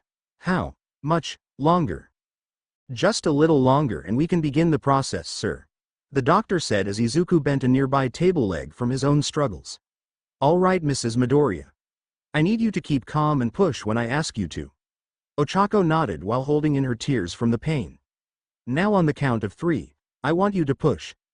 The doctor counted to 3 with a blood-curdling scream coming from Ochako. Outside the room, Eri waited with Tusa and Maruki. Tiny and the rest of the foxes had to wait outside due to the policies over only allowing animals that are registered for the visibly impaired or physically unable inside the building. Easy to say, Tiny was very insulted to the state of anger since he's arguably smarter and more humane than most people in general. The group stayed outside for about 4 hours to hear the screams from inside, with the fox quirk users covering their ears from the pain of heightened hearing. Grandma, is mommy okay in there? She keeps screaming. Tusa patted the small child's head while answering. Don't worry, sweetheart, your mommy trained for this and should be handling herself rather. 4. Oh. Fucking hell. Tusa was cut off by her daughter's screams of pain to the point that even the nurses were scared. I didn't say this wasn't painful though. When as they spoke, Ochako gripped Izuku's hand inside with him in a level of pain he couldn't even fathom but still did not rival Ochako's. All right, I see the head. The doctor held onto the baby with her hands before talking to Ochako. One last push and I think that should do it. She gave one last shout in pain before the sound of an infant was heard crying. It's a girl. 3A nurse came over with their baby to show the two. Pant * hello. The baby continued to cry loudly before feeling Ochako's finger in her hand. It's nice to finally meet you, sweetheart. I'm your mommy. 4. And I'm your dad, Izuku said, struggling to get off the floor with the table beside him crumbled into a metallic ball. The baby began to nod off with a nurse coming over to have some information. What do you wish to name her? Both Ochako and Izuku looked at the infant and then at each other before saying in unison. Seiko. 1. The nurse wrote this down before walking away, with another taking Seiko to clean and dress her. When she returned, Ochako was fast asleep with Izuku acting as a body pillow for her, still somewhat conscious. He was given his daughter, who he placed between their chests to hear both their heartbeats. After, their family was led in, with Inko being told of her granddaughter's birth to come running in. Well, isn't she a cutie? She's beautiful. Sniffle, my baby boy's a father. I'm so proud. Inko was about to cry before Eri got on top of the bed to look at Seiko. Her eyes opened slowly for Eri to be in awe at the small baby in front of her. She's very cute. 5. Thank you, Eri. Izuku started to yawn a little before nodding off. The family thought it was time to leave and give them the time needed to rest. As they did, the parents couldn't help but feel happy knowing they now have a little bundle of joy to add to their family. So the Midoriyas now have had their kid and should be returning in a few weeks. We told them that we'd have you all going to a training camp a month or so after they return. Aizawa mentioned this to the entire class after being informed of the new addition to the small family. Needless to say, the girls of Class A were eager to find out about the baby girl that Ochako had. Do you have a picture of Ochako's and Mido's kid? Ashido asked for Tiny to come out of a puff of smoke with a picture. This is a recent picture that I had taken while poofing into the hospital room. He gave everyone the picture to see the family of 4 together with a small child that had Izuku's hair and freckles, as well as Ochako's fox quirk with the ears bent over and the tails looking like small clumps behind. They decided to name her Seiko. Truly an adorable young woman that will make the family name proud. Hiroshima thought about the giant fox's way of saying he poofed into the hospital to ask. Did they not let you in or something? The fools believed I was no different than a house pet. I was prepared to slice my way in if that wouldn't dishonor the good name of the Inari house. Ha ha ha, the great flea bag is treated like the animal he is. Bakugo began laughing before having his head slammed into the ground by Tiny. Just remember who would win in a fight between you and me and who needed the young lord's help to defeat whom. Tiny calmed himself before giving some final remarks. When we return, young Eri will also have a fox as a stress pet she calls Ichi. He seems to be well liked by her and Lady Inari, so to not anger him. As strangely as he came, Tiny left in a puff of smoke to have Kirishima with stars in his eyes. No matter what anyone says, that was so manly of a way to leave. Give it a rest, Kiri. Ashido gives more attention to the picture of Seiko before seeing something in the background that looked like a woman with white hair that also had fox features to her. Most notable part, however, was the 9 tails from what they counted on the unknown woman. Does Ochako have a cousin or aunt that she didn't tell us about? 3. Ah, god damn it, I'm gonna fucking kill that mutt. Bakugo shouted in anger before spitting out a tooth. 4. Dude, just accept that you're not gonna win against Tiny and stop messing with Midoriya. He's probably now the most OP in the class, actually. Make that the school. Kaminari says this with the ash blonde still shouting in anger. The second I see you again, flea bag, I'm gonna blow your fucking ass up. Oh. Bakugo looked back to see a fox on 2 legs stick a bamboo shoot up his butt before flipping him off and popping out of the area. The fuck was that thing?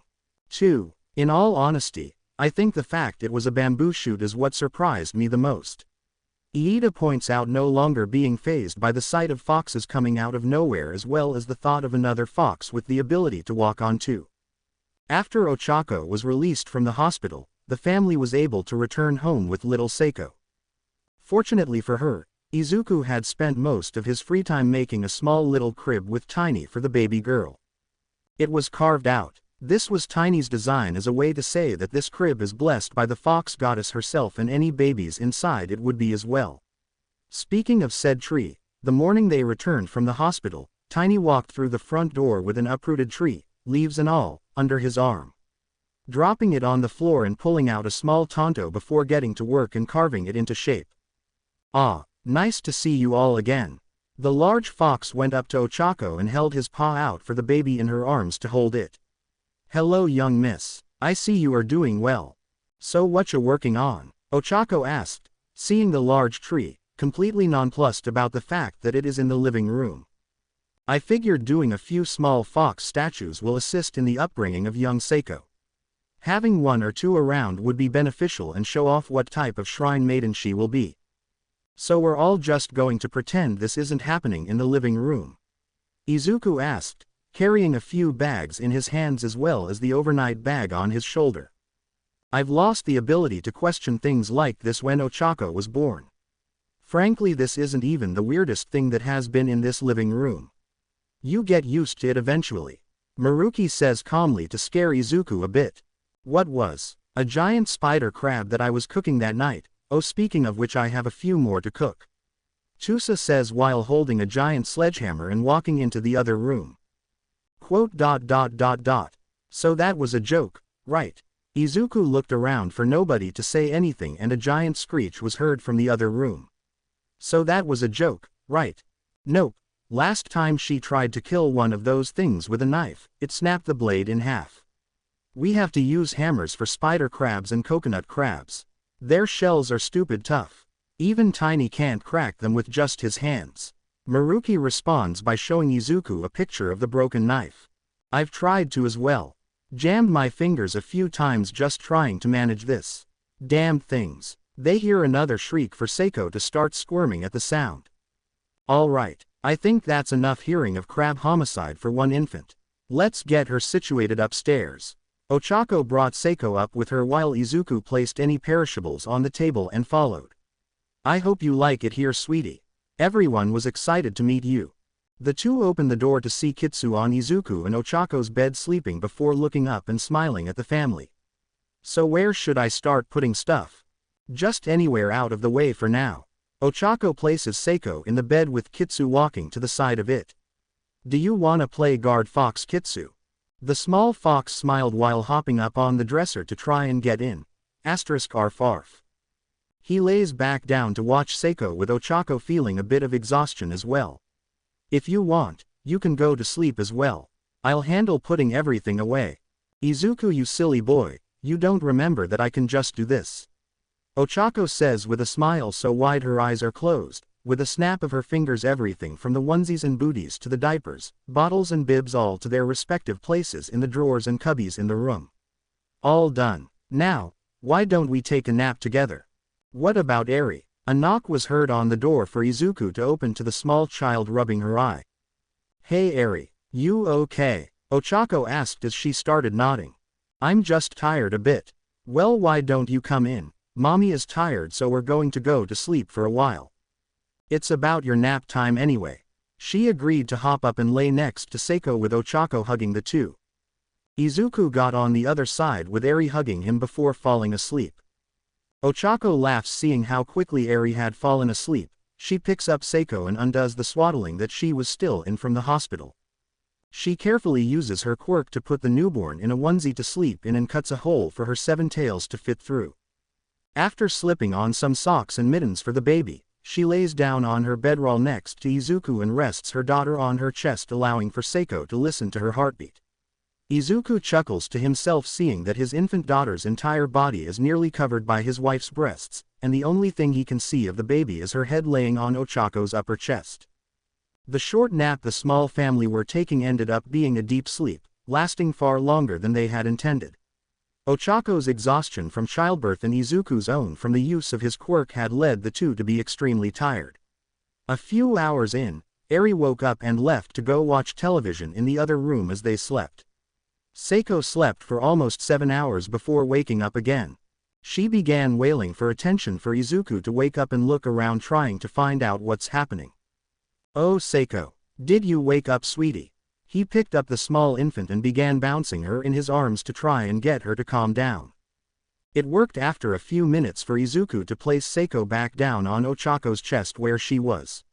A few minutes later, Seiko started to cry again for Izuku to get up and repeat the process. This time for safety measures, he went for about 10 minutes before stopping. Now fully awake, Izuku went downstairs to make something for him and Ochako to see Eri watching some cartoons with her grandfather. Good to see you're up. Izuku turned to see Tusa smiling. Sorry if we caused you any trouble. What time is it anyway? He glanced at the clock to see it was kinda late. Eri should have been in bed hours ago. I was just planning on turning the TV off. The large fox woman walked over to talk to the two who were enjoying some grandfather-granddaughter time. Whatcha two watching? Grandpa called it MASH. They're a bunch of doctors in some old war or something. The guy Hawkeye is funny. I see he's getting you interested in some old TV. Tusa pulled the remote from the table to shut the TV off. Alright Eri, I think we've let you stay up longer than you should've. How about you start heading to bed so you don't cause trouble for your mommy and daddy? Eri looked up and nodded at her grandmother before standing and hugging everyone goodnight. Come on sweetheart, I'll tuck you in. As they walked to Eri's room, Seiko began to start crying again for the two to walk into the room and see Ochako starting to wake up. Sorry Ochako, I got her. Izuku picked up the small child to start bouncing her in his arms. What time is it? Ochako asked in a groggy manner. Late enough where we should have put Eri to bed. I'll be back in a few minutes. Izuku walked Eri to her room with Seiko in his arms, still being a bit fussy to tuck his older daughter in. Sorry that I kinda forgot about your bedtime. Your mommy and daddy are trying to get the whole new baby thing down the best they can. It's okay daddy, I know you're trying. Izuku gave her a kiss on her forehead before tucking Eri into her bed. Night Eri. Night daddy. Ichi came up to sleep in the young girl's arms for Izuku to open it a crack in case the pink fox needed to get out of the room for some reason. When he returned, Ochako was eating a bowl of noodles that her mother brought her, with one being on the side for Izuku. Is Eri asleep? Yeah, Ichi's in there with her too. Ah, that fox whenever he sleeps with her is always cute. Seiko began to reach for Ochako with the new mother happily accepting her child. Did you want mommy sweetie? She started reaching for Ochako's chest for them both to know what this was about. So you're hungry. The brunette let one of her large mounds out for the baby to begin nursing.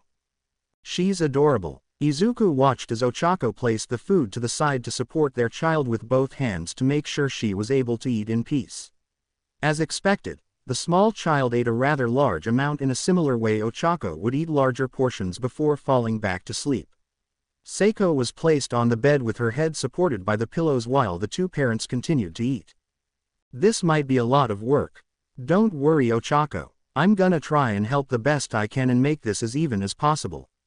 How about I take care of her during the night until her sleep schedule gets normal and you handle the morning? You sure about that? Doing that will probably kill you during the day. I can manage. Besides, Shinso is in our class now and he's got the most caffeinated coffee on earth. I'll be fine. Izuku tried to show some confidence but Ochako was still hesitant. Okay then, but just tell me if you wanna switch once or twice cause I don't want you to put yourself through more just to help me. Don't worry. How bad can it be? 6 hours later. Seiko began to cry out due to her diaper being filled for Izuku to wake up for probably the 9th time this night alone to pick his daughter up and bring her over to change her. It's okay, sweetie. Daddy's here. He silently says this due to getting a matter of 20 minutes of sleep combined from the ordeal of this night. As he laid Seiko back where she was, Izuku's head started to hurt to try and get something for it. As he walked to the kitchen, he found a bottle of aspirin and a note from Tusa. I figured the headache might come tonight since you're both not used to this yet. Take care, Izuku. Tusa, I guess this is something on the norm. He grabbed a glass of water and took an aspirin before downing both and grabbing a small snack to eat. On his way back into the room, he started to hear Seiko cry again to pick her up. It's okay, Seiko.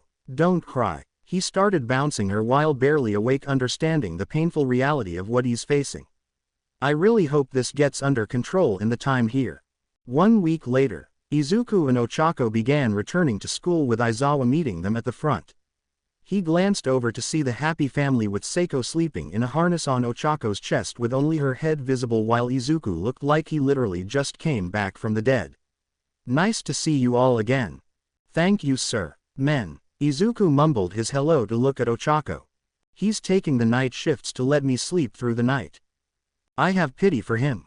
Aizawa passed Eri a small thing of applesauce in a packet for her to try, opening it to no avail.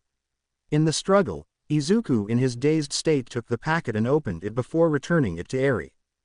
Thank you, Daddy. Menkum sweet yawn here. Izuku started to nod off again for Aizawa to allow the group in. As they walked into the dorms, the class immediately noticed the small head in Ochako's chest for the girls to huddle around speaking quietly. Oh my gosh, she's so cute. Ashido silently shrieked with the rest of the girls gushing over the small infant. This way, Daddy. Eri started guiding Izuku to the couch where he struggled to stay awake. So what's up with Midoriya here? Kaminari asked, pointing to Izuku. He's taking care of Seiko during the night. Her sleeping habits are still kinda all over the place and she wakes up a lot during the night. So the bastard's tired, huh? Bakugo walked over trying to get some reaction before getting a devilish smirk. Wake up, nerd. He shouts this while slapping Izuku hard across the face for the sound to be heard by Todoroki, who was at the top floor in his shut room. Waahhhhhhhhh. The shout spooked Seiko awake for Izuku to immediately get up and kick the ash blonde in his non-existent balls. Scare my daughter again and I'll use a knife next time. He was thrown up through the 5 floors above him and into the floor of Todoroki's room, prompting him to stare at the head in the floor. I take it Midoriya's back. Shut up, icy hot. Bakugo retorts with his voice insanely high-pitched to the point he sounded like a queer woman. As Izuku walked to console his daughter, Ochako held her arm out to tell him that she had this. Meanwhile, Shinso came over with a pot of coffee and a mug. Here man, you look like you need this more than me. By the way, I hope to have fun studying beside you. Likewise. Izuku grabbed the pot and the mug while looking at both. He gave back the mug and chugged the entire pot like it was nothing. Okay then. Shinso was in disbelief mainly because this was his own personal blend that would keep him awake for a few months at a time if he took more than a cup a week. I do not look forward to fatherhood in my future. Shiro points this out, amazed Izuku's even standing. Same here man. Kirishima was unsettled by this before seeing Izuku with at least half the vitality he had back in him. With the end of the semester that had just taken place, the students are given a few weeks reprieve from training and school work. With it being late May, The summer heat is starting to get to everyone and a heatwave sends the temperature soaring to the mid-90s in the morning. The majority of the class are down to lighter garments and or just in their breath wear that goes under their training uniforms. Unfortunately, due to an incident with Bakugo and Todoroki, the AC was damaged and wasn't working. Todoroki was assisting in any way he can since he feels bad about the whole incident and is creating ice for everyone to cool themselves. Strangely enough, Seiko is loving the temperature. The seven-tailed infant is curled up comfortably on her father's stomach as she sleeps for the longest period of time she has slept since she was born. I didn't think she would like the heat all that much. I thought foxes were more acclimated to colder climates. Momo questions seeing the infant sleep the day away on top of her father. Usually yes, but baby foxes are born in spring like Seiko was, and for the first few months of their life they live through the higher temperatures of spring and summer. Not to mention she's only a week old and her body can't regulate heat properly yet, so she curls up around me and Izuku to keep warm. She absolutely despises the crib we have for her due to it not having our scent and warmth, so she never sleeps on it. Ochako explains as she helps Eri with a few flashcards. How long does she usually sleep for? I've noticed Midoriya is always tired in the morning, so it's probably not for long. Hiroshima asks before wiping himself with a hand towel as he is drenched in sweat. 10 minutes to 3 hours. It's entirely random, but usually if she's eaten before going to sleep and has a clean diaper she can sleep for a bit longer, but she usually ends up waking up around midnight, then 4 a.m. mostly. What's problematic is that Seiko refuses to drink from a bottle. She knows without a doubt it isn't me, so I usually have to wake up once or twice to feed her. She's such a fussy baby, Ochako says in a loving manner before switching flashcards for Eri to read. You teaching her how to read? Toru asks, being completely invisible except for the droplets of sweat coming off her. 5. Yep, all 3 kanji alphabets and English too. Izuku and I are planning to go to Hawaii for our first anniversary and it would be a great place to bring Eri and Seiko. Ochako responds as Kaminari and Mineta walk in the classroom. Guess what, guys? Kaminari shouts, which spooks Seiko. She spats before starting to cry, waking up Izuku, who then promptly grabs a ceramic plate and beams Bakugo in the face with it, causing it to shatter. 8. Oh, so close. It was a ka syllable for the name but the wrong person. Kaminari, why are you shouting all of a sudden? Jiro asks, slightly holding back laughter from the plate projectile. Well, I just got permission from Aizawa first to use the pool. He said swimming is good exercise and it's a way to get us out of the dorms while Nezu and the support course make a Bakugo-proof AC unit. Kaminari explains as Izuku tries to get Seiko to go back to sleep. How about I take over for a little bit? I can emulate breast milk with my quirk and we have a similar bust size, Ochako. You and Izuku can enjoy the pool while I take care of Seiko. Momo offers as she goes over and motions for Izuku to pass her the baby. Plus I haven't really gotten a chance to hold her. Of course. What do you think, Izuku? Can you make me a 5-hour energy shot or a caffeine tablet? He asks groggily, with one eye half open and the other still shut. Give me a moment. I'm not sure the compound off of the top of my head. 8 carbon, 10 hydrogen, 4 nitrogen and 2 oxygen. Tiny rattles off after merely looking up from the sports section of his newspaper. I will also assist with young Seiko. Tiny says in response to Momo's offer to help with Seiko. Where does he get those? I thought we stopped printing newspapers. Mina questions. I printed this. I like having a physical paper in my hands over a digital screen. I'll still use a phone and computer, but there's just something about the physical copy that I like. Tiny explains. 3. Oh okay, yeah, I can understand that. I tried reading To Kill a Mockingbird over my phone, but I couldn't, and just bit the 2,500 yen to buy a physical hardback book. Zero says. 9. What are we wasting time talking about stupid books for? We get to go to the pool. Kaminari exclaims before getting a coffee table thrown at him by the angry father who has had no luck calming Seiko down. You got him that time. Jiro laughs seeing Kaminari crushed under the coffee table. 3. So why is Mineta here? Shouldn't he be in general studies? Shinso asked, drinking an iced coffee and passing one to Izuku as a way to help him hold some form of life in him. Hey, I can still hang out with Kaminari. Besides, I still get to see some sexy bombshells in this claw. Mineta was cut short by a sofa this time being thrown at him. We better stop making loud noises before Midoriya starts throwing Bakugo or Todoroki. 5. Quote. Wait till he throws Bakugo out a window. Everyone looked at Ochako, whose tails began poofing up from the heat. What? Anyway, I'm game for the pool as long as Mineta doesn't come. Agreed. Ribbit. Really don't want him there. The perv needs morals. No grape man. Sen. Eri asked, reading a kanji for Ochako to nod in happiness. Come on. I helped do this off. Mineta narrowly dodged Bakugo being thrown at him for the ash blonde to get up and punt the small perv out the door. 7. Momo watched with Seiko laughing at Mineta before Ochako got an idea. How about instead of the pool, we go to a beach me and my family own? Your family owns a beach? Yep. Oh yeah, it's that cove right next to Dagoba Municipal Beach, right? Izuku asks, being handed the energy shot that the creation user made for him. Yep, that's the one. Enclosed, has a nice spot here and there for shade, and best of all, foxes as far as the eye can see. Kitsu and Ichi begin jumping for joy, for everyone to agree. I guess that is a better option since the school pool may not allow animals in it. Then it is settled. Ms. Midoriya, I thank you for this offer. Iida bows while chopping the air to have everyone laugh before turning to them.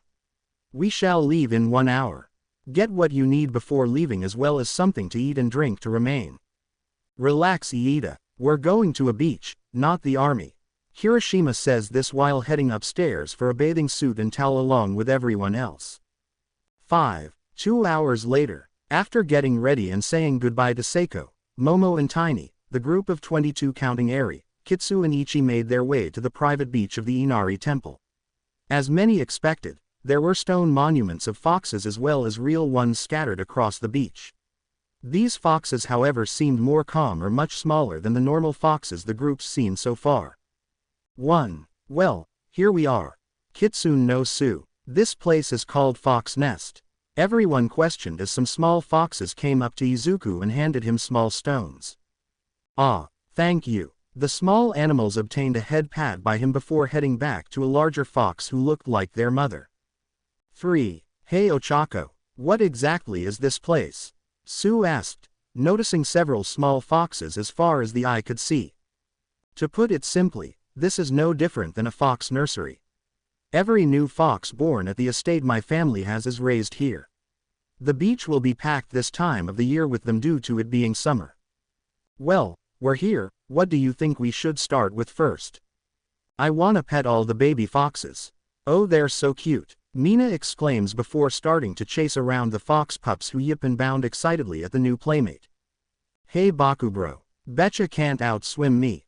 Hiroshima smirks, walking up to his friend and tapping him on the forehead with the back of his hand.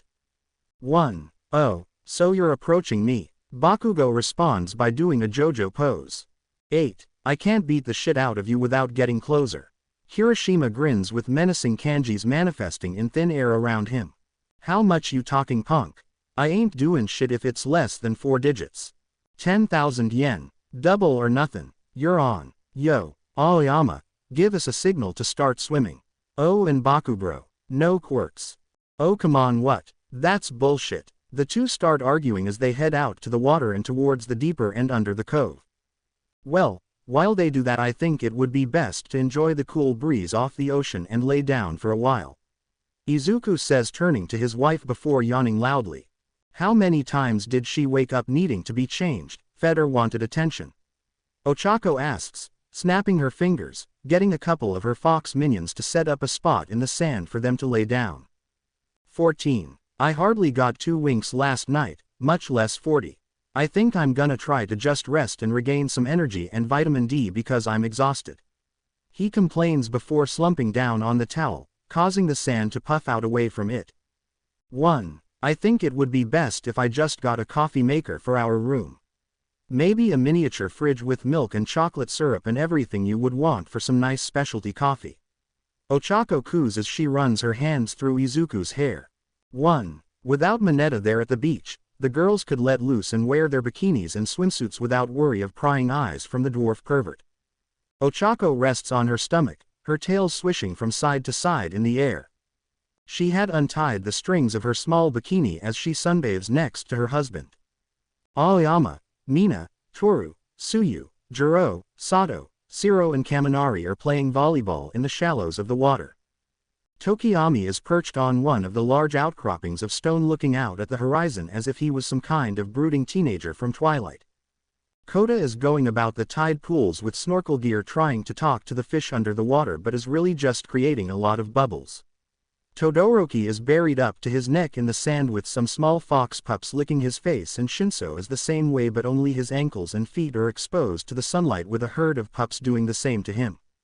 9. This is relaxing. A few of the mother foxes began stepping on Ochako's tails as if they were trying to give her a massage while Izuku looked like he was wearing a coat of pups sleeping on his chest with Eri making a sandcastle beside him with some pups helping by collecting shells and stones. 2. Time passed with Izuku and Ochako noticing a shadow over them. Hey Midoriyas, mind if I ask you both a question? Kaminari asked somewhat uneasy while looking back at the group playing volleyball. Hold on a second. I need to retee my top here, turn around for a moment. Ochako says as Kaminari complies. She sits up and fixes her bikini before nudging Izuku to wake him up. You can turn around now, so, what do you need Kaminari? Ochako asks. 3. Well, it's about Jiro. I was wondering if you two could help me out with kinda wooing her. Wait, why do you want our help? Do you not know? Ochako asked curiously while Izuku rose up like the undead from his fox lair. 4. Well, things are kinda going nice with us and I think I got a solid foundation for a friendship with her. I just wanna make sure I'm not gonna mess up if I make the wrong advances. I really do like her. Wow, didn't expect you to be so deep with that man. Izuku was somewhat surprised with Ochako kinda confused. I thought you two were already married or at least a couple by how you interact. Not everyone gets married at 16 Ochako. The fox woman didn't understand to ask Izuku about what he meant. So did what we do mean we're abnormal? As far as the common populace goes, not many really get married at the age of 15 or 16 to some random stranger in this country. It usually happens when people are around 22 to 27 on average and at least have dated them. Izuku then turned to Kaminari. Continue. Yeah. So I was just wondering if you two have any pointers for me to at least know she's interested in me or know if making specific moves would be better or make things more problematic for me. I can tell you right now she's interested in you. If not head over heels for you.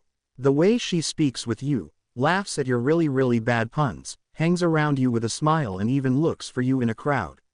If you ask me, she's at least interested in you. Ochako explains for the electric quirk user to have some form of positivity to him. So how should I roll with this? Izuku thought for a second before giving a rather generic opinion on his idea.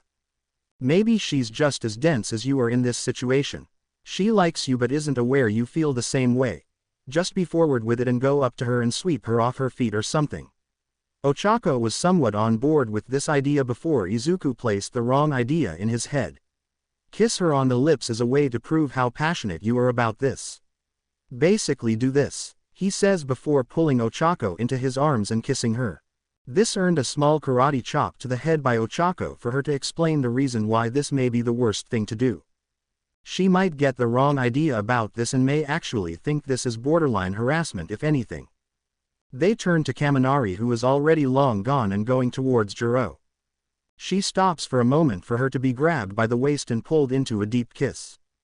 As soon as it registered in her head what had happened, her eyes went wide with shock, her earphone jacks go all jagged and her hair stands on end. Everyone around stopped to watch as she seemed stunned before melting right into the kiss and begin a rather aggressive makeout session with her aux cords wrapping around the back of his neck and keeping Kaminari in place. Guess I was wrong about that. Nice job Izuku. She glanced over for Izuku to be collapsed in exhaustion. Guess you had a caffeine crash. But you deserve a rest, and the least I can do is provide you a pillow to sleep on.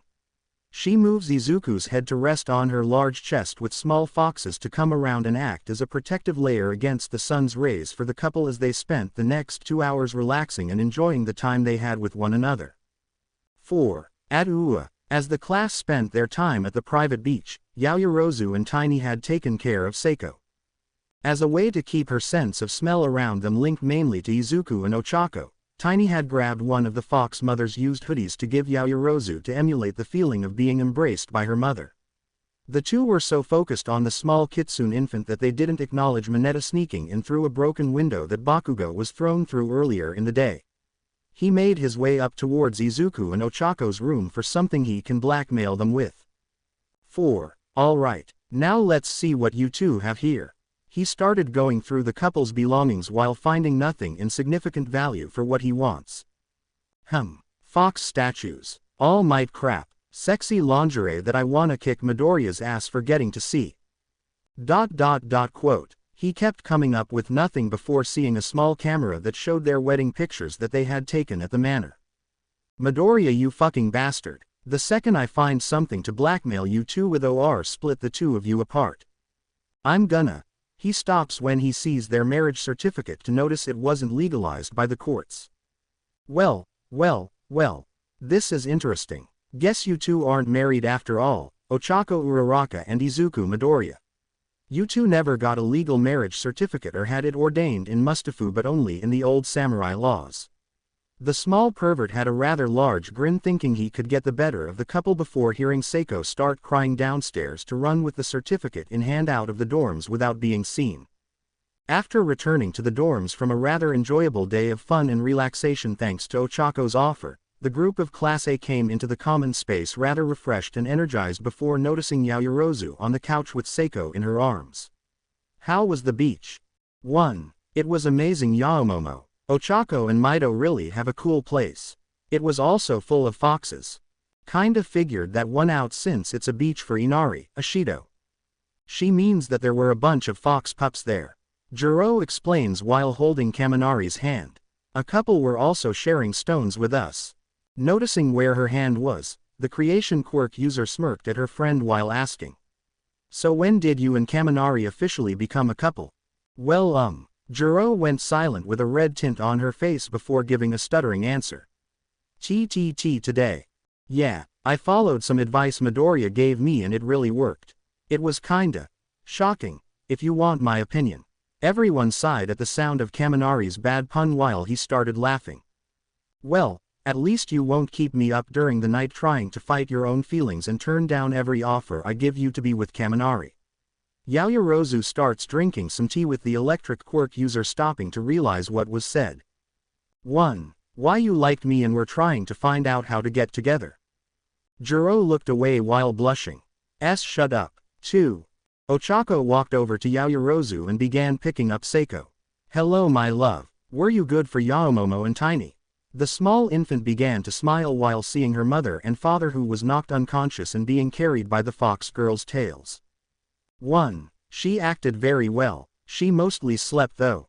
So why are you wearing one of my hoodies? Ochako mentions for Yaoyorozu to begin unzipping the somewhat oversized hoodie. Sorry, I wanted Seiko to feel as much like she was with you as possible. I gave her it in hopes that her sense of smell does not alter and give complications when you'd return to force her to focus on if yours or Yaoyorozu's scent was actually her mother's. Tiny states while turning a page of his book and sipping from his tea. Quite a lovely taste and aroma of this tea is Ms. Yaoyorozu.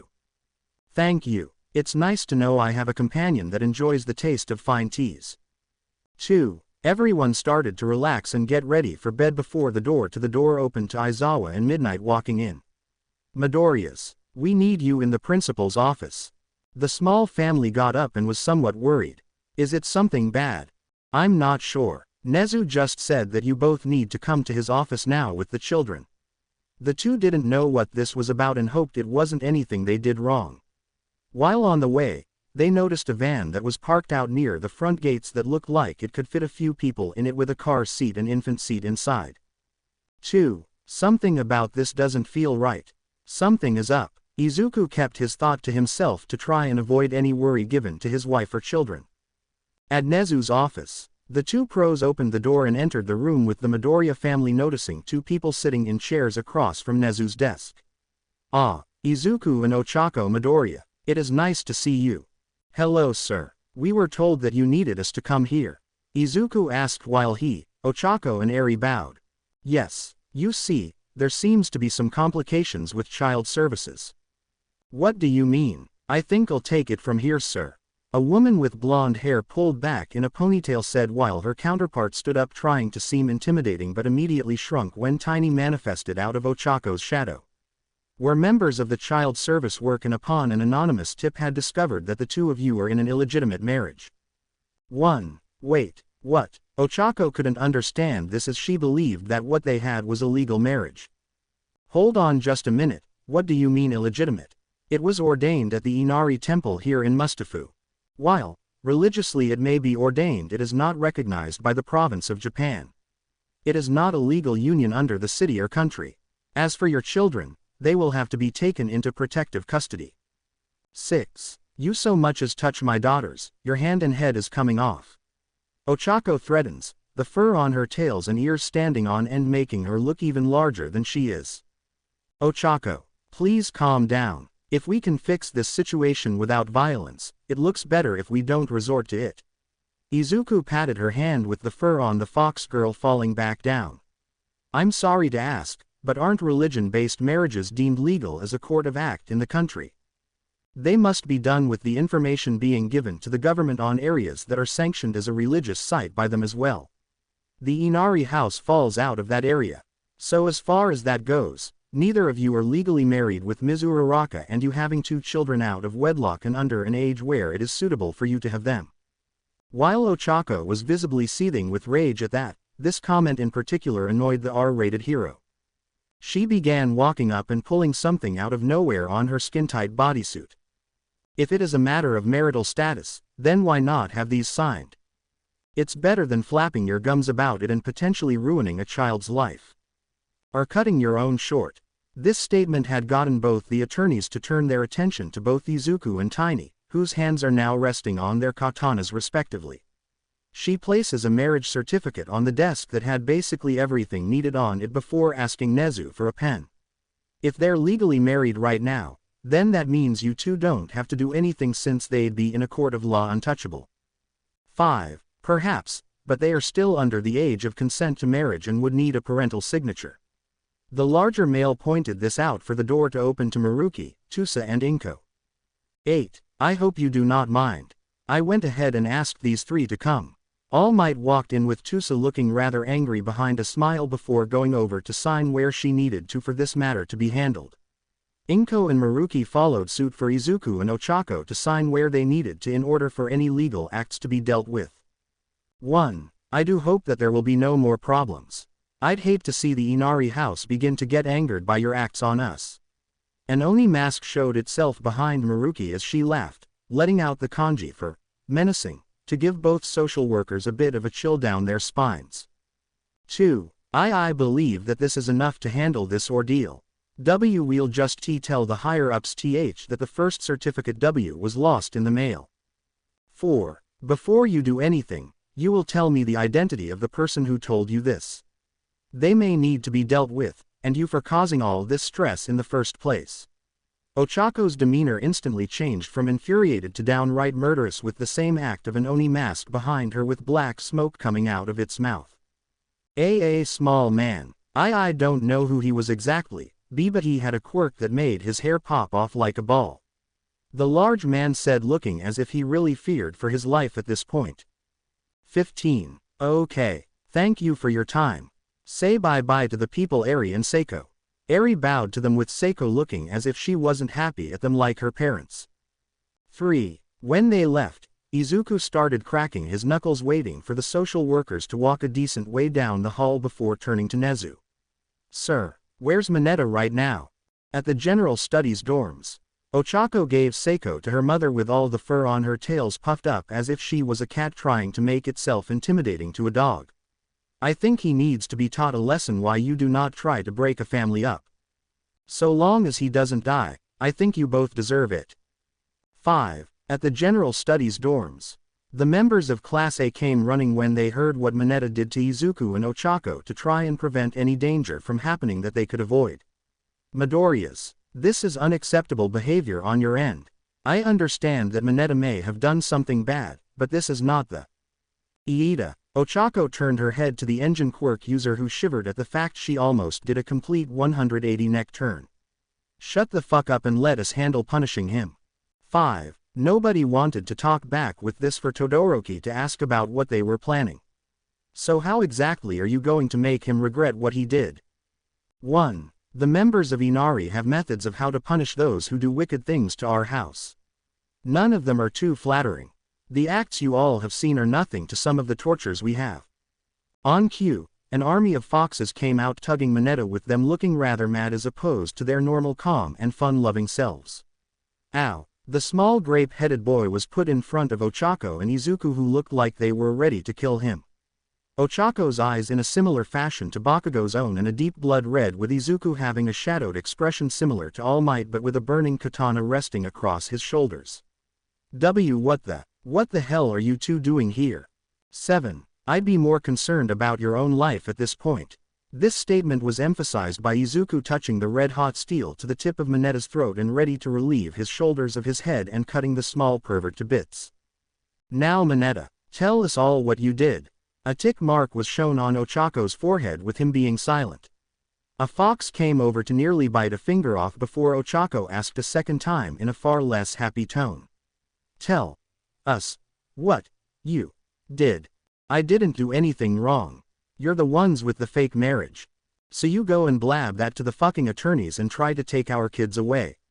We had our marriage ordained by God, and you think the state can separate us? 1. I should be the one with hot babes like Uraraka, not you. If it was up to me, I'd have put a bun in her oven before we'd even be in Ua. Ochako slammed one of her tails down next to Mineta to have him shut up before speaking. 3. You made one mistake, Mineta. You tried to harm the Inari house. So as a former classmate of yours, I'll let you in on a warning. The pain and agony you, Bakugo and everyone else who dared to anger me and Izuku was nothing more than a happy squabble. In our house, we have beings that exist solely to harm those that are wicked. And tonight, you're going to find out just what one of them is. 1. The foxes around them started to circle Mineta while letting a growling bark out in unison. Their tails slamming the ground every third bark in a rhythmic fashion. The air around the group started to feel thin and dead. In the center of the circle a black symbol appears in mid-air, a single black flame with an orange center, then another appears next to it with more manifesting and burning the air. The 9 symbols flash orange, filling the entire vicinity in an orange miasma. From it a silhouette appears, its 9 gargantuan tails flick and flutter back and forth as a giant clawed arm reaches out of the smoke. Towering over them the 9-tailed beast appears and manifests with a thunderous roar. 1. 2. Meet Kurama, one of our family's longest living guardians. 23. GGGGGGG Grua AAAARRRRRR. The giant fox let loose its horrific voice at Mineta to feel his shirt and pants get torn off from the air pressure itself. Look, I'm sorry, I didn't mean to cause problems, okay? So don't let this thing eat me. 3. I hope you have far better last words than that, little human. Kurama spoke while having his teeth come extremely close to the small boy's body. Quote. Mineta immediately passed out on the spot with his body just barely standing. Those who watched shielded their eyes from the carnage that was about to happen.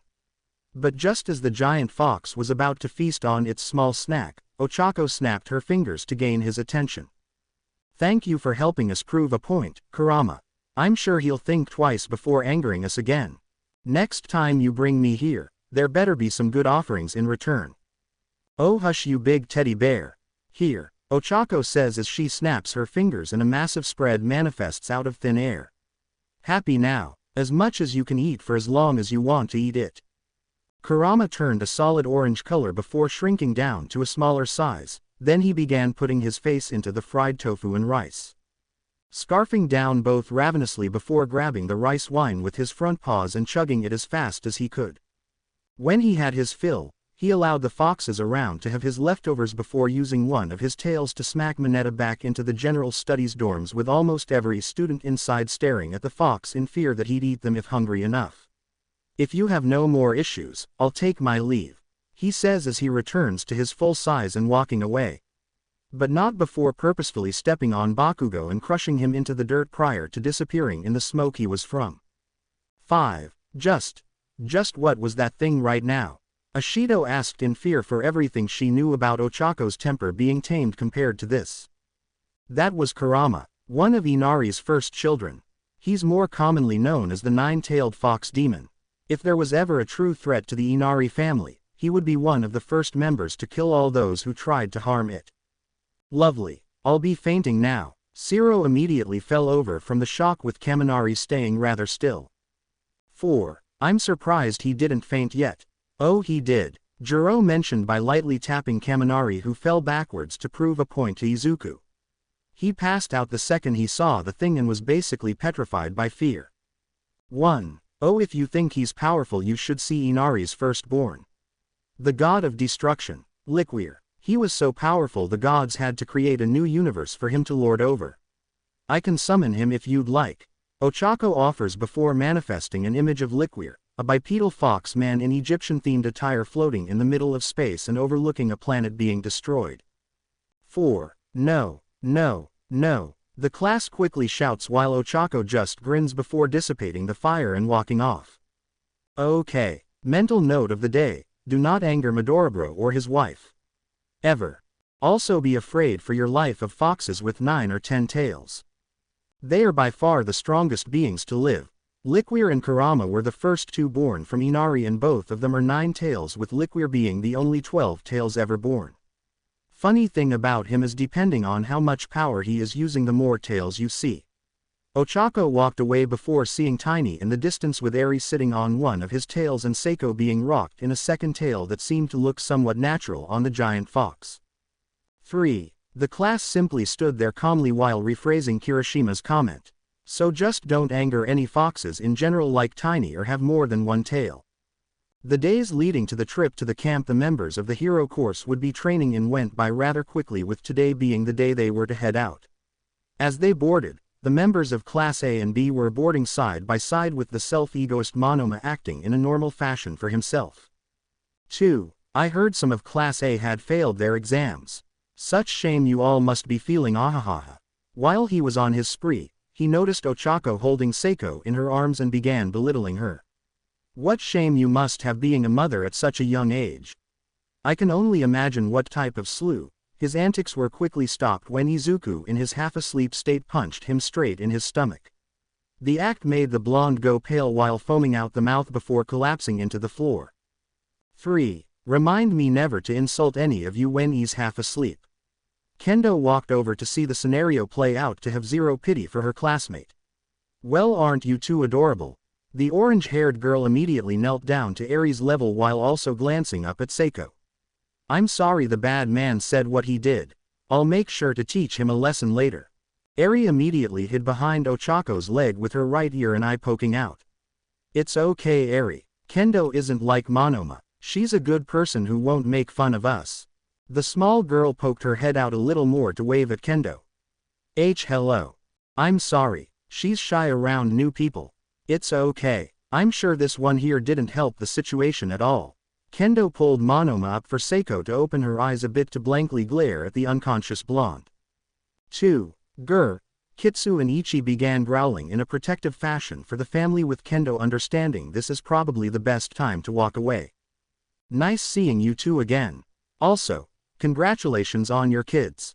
Thanks. The three waved before glancing to the side and seeing Shinso with Yanagi.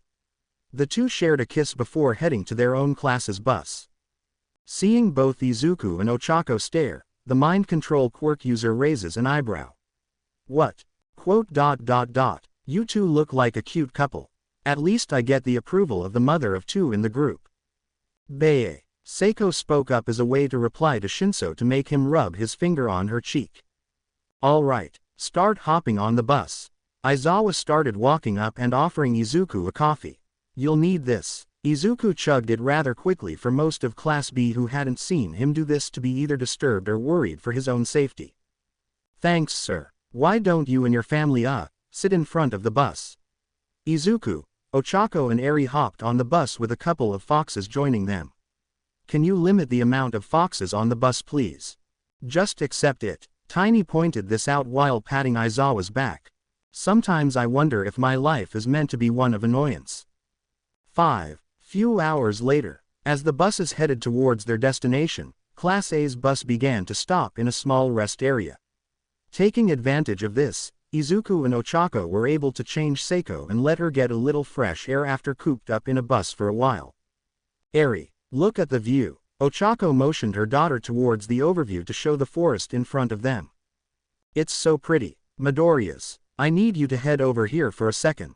Aizawa asked for a car that was near them to open up to two women and a child around Eri's age. So what do you need, sir? Izuku asked while yawning. You'll see in a minute. Aizawa glanced over to see the other students of Class A get thrown off the side of a cliff into the forest. I gotta be hallucinating, 'cause I just saw our classmates fall off the side of a cliff with a bunch of piglets with them. 3. Ochako glanced at Izuku, a bit concerned before correcting him. I think you might be sorta hallucinating. The piglets weren't there, but our class did get thrown off the side of a cliff. 2. To make a long story short, the two of you going down to join them would overpower them. I have a reason to think this has something to do with me. Tiny asks while sitting on the side reading to Eri. You're part of this, but the two of you are rather strong to begin with. As they spoke, Eri walked over to the boy to say hello. Hi. TCH. He ignored her for Ichi to bite the boy's ankle for attention. Ow. What the heck is this dog? 1. That's a fox. Like me. Eri moved her ears while pointing at them for Kitsu to walk over and sit beside her. Are you making a new friend, Koda? A woman with brownish red hair and a catsuit came over. Why hello. My name is Mandalay. I'm a member of the Wild Pussycats, and this is my nephew Koda. Mandalay introduced the two of them before Ichi walked over to look at the pro. Well hello. Aren't you adorable? Ichi yipped happily before leaning his head into Mandalay's hand as she scratched behind his ears. He began laughing a bit in joy before the sound of something falling on the ground was heard. And there goes the father of the family. Aizawa states seeing Izuku face down in the dirt snoring. New parent? Yep. Seiko was born 2 weeks ago. I envy you too. The blonde in a blue cat outfit similar to Mandalay's was somewhat angry at them. Don't think you should. Childbirth isn't fun. It's excruciating. Ochako held her sides a bit, remembering the pain.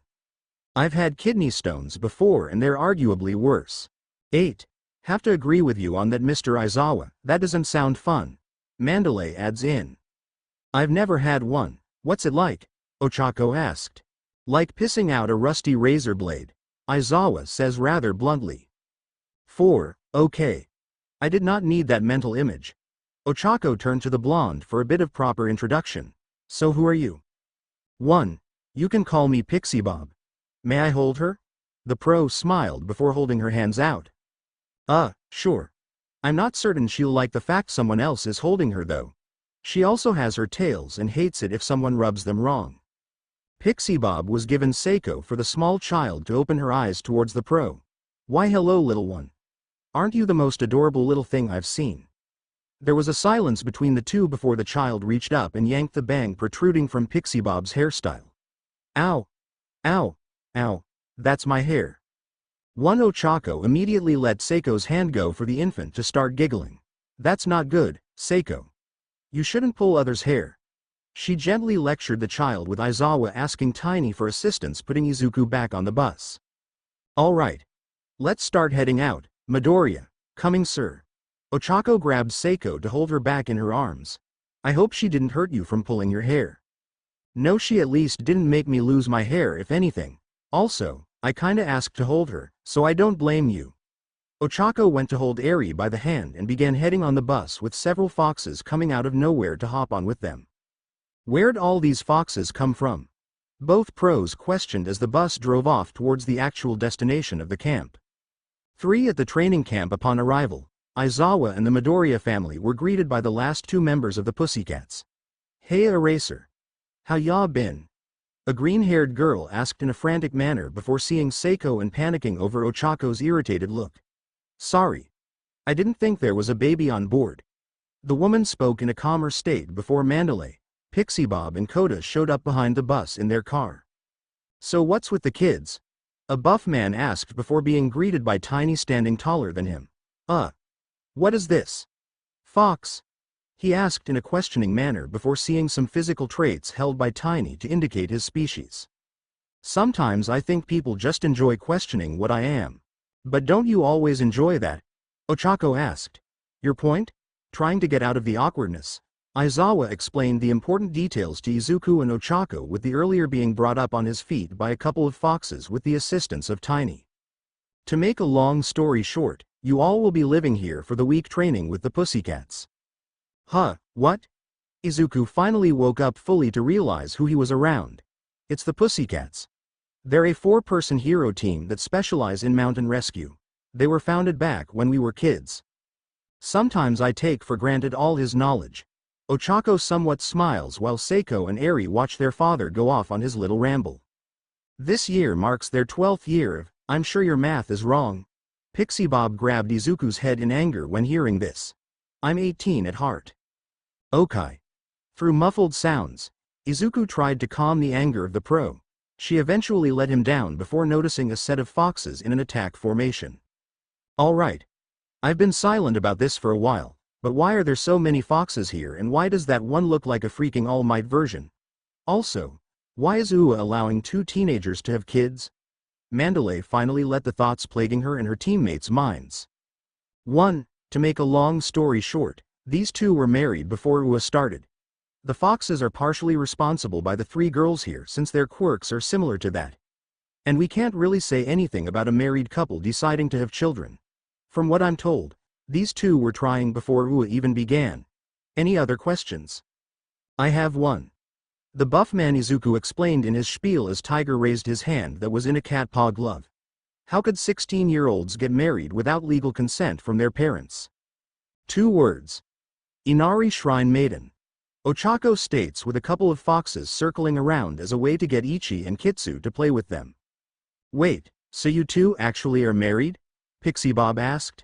Ochako grabbed Izuku's arm to pull it close to her and shove Izuku in her chest. Yup. I suddenly hate you too. Pixie Bob walked into the building where the sound of Class B was heard inside.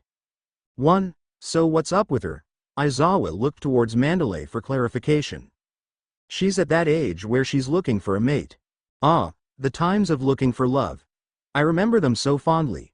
Tiny states in a nostalgic manner. Seiko started to get a little fussy for Izuku and Ochako to ask if they could call this short. They were allowed to head in and unpack, with the 2 being allowed in a small room where their entire family would sleep together. Once in the room, Ochako began feeding Seiko while Izuku started unpacking. So we're going to be living here for a little while. What do you think of that, Eri? Ochako asked while holding Seiko's head so she wouldn't hurt herself. The other kid seems unhappy, but the cat people seem nice. I'm sure he's just not used to talking with strangers. Give it a little time and the boy should open up a bit. Okay, mommy. The family heard a knock on the door for Mandalay to open it. You all are settled in. Good. Lunch is ready if you 4 would like to join Class B. Where's our class? Izuku popped his head up after setting up the portable crib for Seiko. From what Pixie Bob is saying, still about halfway in the forest. She's acting as a hindrance? Izuku asked for him to get a nod. Your baby reminds me of Koda when he was little, so adorable. If you don't mind me asking, where's Koda's parents? Ochako questioned. They're dead. This was tough for the pro to say. They were pros like me and my teammates and died about a year ago while saving civilians from a villain. Granted, this is probably the most noble way a hero can die, but that doesn't mean much to a child. Because of this, I think he doesn't understand heroes as much. I don't blame him. If it was me, I'd probably shut myself away from heroes too. The cold shoulder Izuku was noticing from Koda now made sense. I'm guessing he doesn't understand us either. 1. That's a good possibility. I'm sorry if he might act a little cold in front of all of you, but I thought it would be fair to tell you all this so you understand why he's doing it. Water hose. Everyone looked at Izuku, who looked as if he placed some pieces together. Koda's parents were the pro-hero duo known as Water Hose, weren't they? How do you? Izuku knows almost everything about pros. It's sorta amazing and creepy. How is it creepy to be interested in what you like? 6. The way you do it, it's almost like you do nothing but memorize every pro hero. Ochako pulled Seiko off her breast to burp the infant. She has a point. Who asked you, ya overgrown yelping dog? Stating the obvious. Tiny walked out of the room and towards where the food was being served. Getting back on topic. If possible, I'd like to help. Mandalay was a little taken back by this comment. A kid as young as him not liking heroes, that doesn't sit right with me. I'm sorry if I'm intruding, but I do want to help Koda if possible. 1. I want to help too. Izuku looked down to see Eri with a determined stare. If I can help Kaken, he won't be mean and be happy, right? You two really want to help? All of us. Ochako stood up after fixing her garments and holding Seiko in her arms. Heroes help people that are hurting. Right now, your nephew is in a lot of pain, so it's our job to help. Mandalay smiled at the Midoriyas before bowing. Thank you. If you can help open Koda's heart again, I'd be more than grateful. No worries. Now, where do we eat? I'm starving. Ochako raised a fist in the air with Eri mimicking her. Down the hall to the one large door on the right. Thank you. The four left the room with Eri and Izuku trying to think of ways to open the young boy's heart. In their minds, this was one of their most important tasks yet, with the young white fox girl feeling this would be a big step in her own way to become like her parents. The first official day of training began for everyone in the training camp. As such, everyone was working their hardest to become better. For this, the teachers and pros had made it an effort to make exercises that would push them to their limits. Well, most of them. Since Ochako was still somewhat recovering from childbirth, she had to sit this out. This was somewhat a good thing since, from what Aizawa mentioned, she had no real dangers and could be able to take a pro hero license if she wanted to. As such, she decided to sit on the sidelines and cheer Izuku on while caring for Seiko. 2. Look, Seiko. Daddy's fighting with Tiny. Ochako gave the small green-haired infant a motion to her father, who was training with Tiny in swordsmanship. To avoid dangers, the two used practice swords weighed down by several barbells to emulate the feel of fighting with a sword. 3. Your form is slightly sloppy, young master. Correct it. Tiredness should not be an excuse for your technique. Yes, sir. The two continued to train with Izuku making alterations needed for him to eventually doze off. Stay awake. Tiny went to strike, but was blocked by Izuku, who remained in his form. Perhaps you can make a sleeping style. Let us see how far you can go, young master. The two continued with the pros to be rather surprised. 9. So the kid can sleep fight. 5. Apparently Mandalay. Aizawa walked over to the table where Yaoyorozu was for him to speak to her. After, she made a cannon and a few cannonballs to load up. Midoriya. Think fast. The cannon fired for a cannonball to go right towards Izuku's head. Right when it was about to impact, Izuku caught it to crush the cannonball with his bare hands, not even using OFA. Whoa. Everyone stopped to see the act and have at least some form of interest with this. Big deal. I can do that too. Boom. Bakugo was cut off by a cannonball hitting him directly in the stomach and sending him into a wall near Jiru and Ashido. Lucky shot. He passed out with everyone beginning to go back to training. 6. So Midoriya, where's that other daughter of yours? Pixie Bob asked.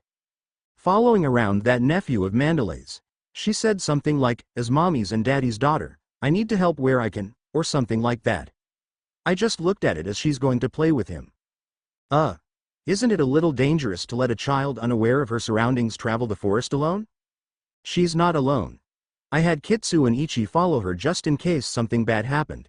If they get into trouble, some of the elite members of the Inari House Foxes will help her. Eri's not an average little girl either. The number of tails we have is an indicator of our power. She has a full 9 tails, so I'll leave that amount to your imagination. This didn't exactly help the situation in the pros' eyes, but thought Koda having a friend could work well. With Koda and Eri as the class trained, Koda decided to do a little forest strolling of his own. A few minutes into this, he noticed someone was following him by what it sounded like. About 10 feet away, Eri followed while hiding behind trees and bushes to try and figure out the young boy. All this did was irritate Koda as he began to walk faster. Turning back, he noticed Eri run from hiding spot to hiding spot with either her tails or her ears springing out. 1. Why is she following me? Kota began to run as fast as he could to think he can outrun the small girl. When he looked back, he saw Eri on all fours keeping up with him. Why is she running on her hands and feet?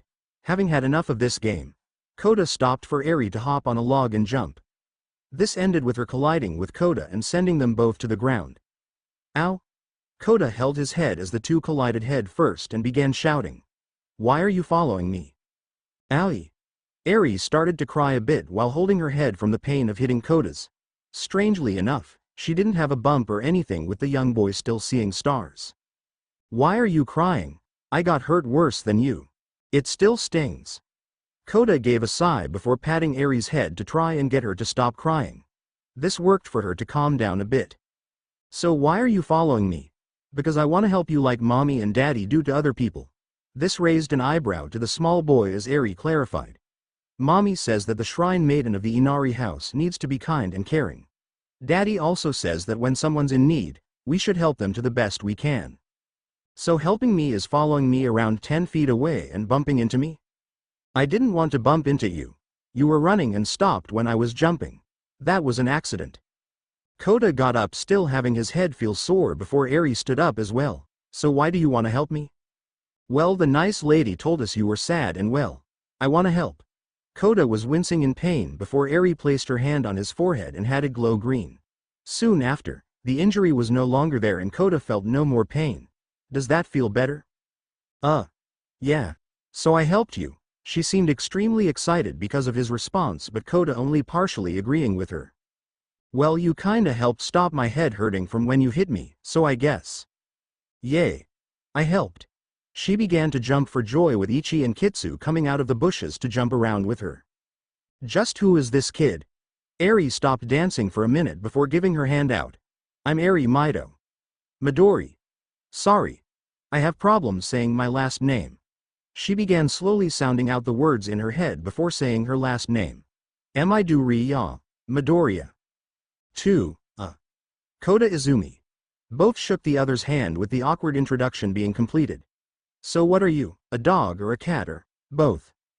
2. I'm a fox. Well, a fox girl. I forget the name of what mommy and daddy call it. And these two are Kitsu and Ichi. Kitsu is mommy's pet fox and Ichi is mine.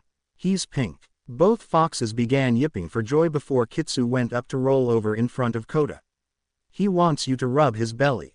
Kota knelt down to rub the small fox's stomach for him to smile and pant like a happy dog. So what's with the foxes and stuff? I'm a member of the Inari house. We are close to foxes because our goddess is a fox. So are these things pets? Kinda. Mommy can explain it better. The two continued in the woods before seeing a creek. Oh, look at the fishies. The two children looked at the clear stream to see small minnows inside. During this, the two didn't notice the large bear that was behind them until a branch broke for Eri's ears to perk up. They immediately looked behind them to see the bear, a bit curious about the two. 12. Oh, hi Mr. Bear. Eri greets as it sniffs her ears then licks her nose. Ah, thank you for the kiss. Are you crazy kid? Get away from the bear. Kota tried to back away before falling into the stream and soaking himself. I guess he thinks you're an angry bear. Don't worry Kaken, Kumasi is nice. Kumasi. Kota asked for Eri to explain. It's his name. I decided to call him that, plus I can talk to them and they understand me. I can even do this. Eri smiles before walking towards one of the larger oak trees and seemingly phasing through it. Leaving Kumasi and Kota very confused, the two exchange a glance at each other then back to the tree to see if they actually saw what they think they did. A couple moments later, Eri walks out of a different tree holding a cheeseburger and 2 wrapped ones. 15. I went to the camp and Mr. Tiger gave me a cheeseburger. He also gave you one and I asked for one for Kumasi. She passed the burger to the bear after unwrapping it to hand to the giant creature. He sniffed the burger a couple times before gently grabbing it with his teeth before sitting down and eating it. Just what exactly are you kid? Eri thought to herself while eating from her cheeseburger. I dunno. Mommy and daddy say that I'm some kind of special fox in our family. Burp. Kumasi belches for them to see the giant creature lay back and relax with Kitsu and Ichi sleeping on his chest. 3. So what else can you do? Kota asked while taking out his cheeseburger to eat. What else can I do? Eri asked herself while remembering some of the things Ochako can do to try and mimic them. She looked at the empty wrapper in her hands to immediately have it catch fire. So I can make fire like mommy.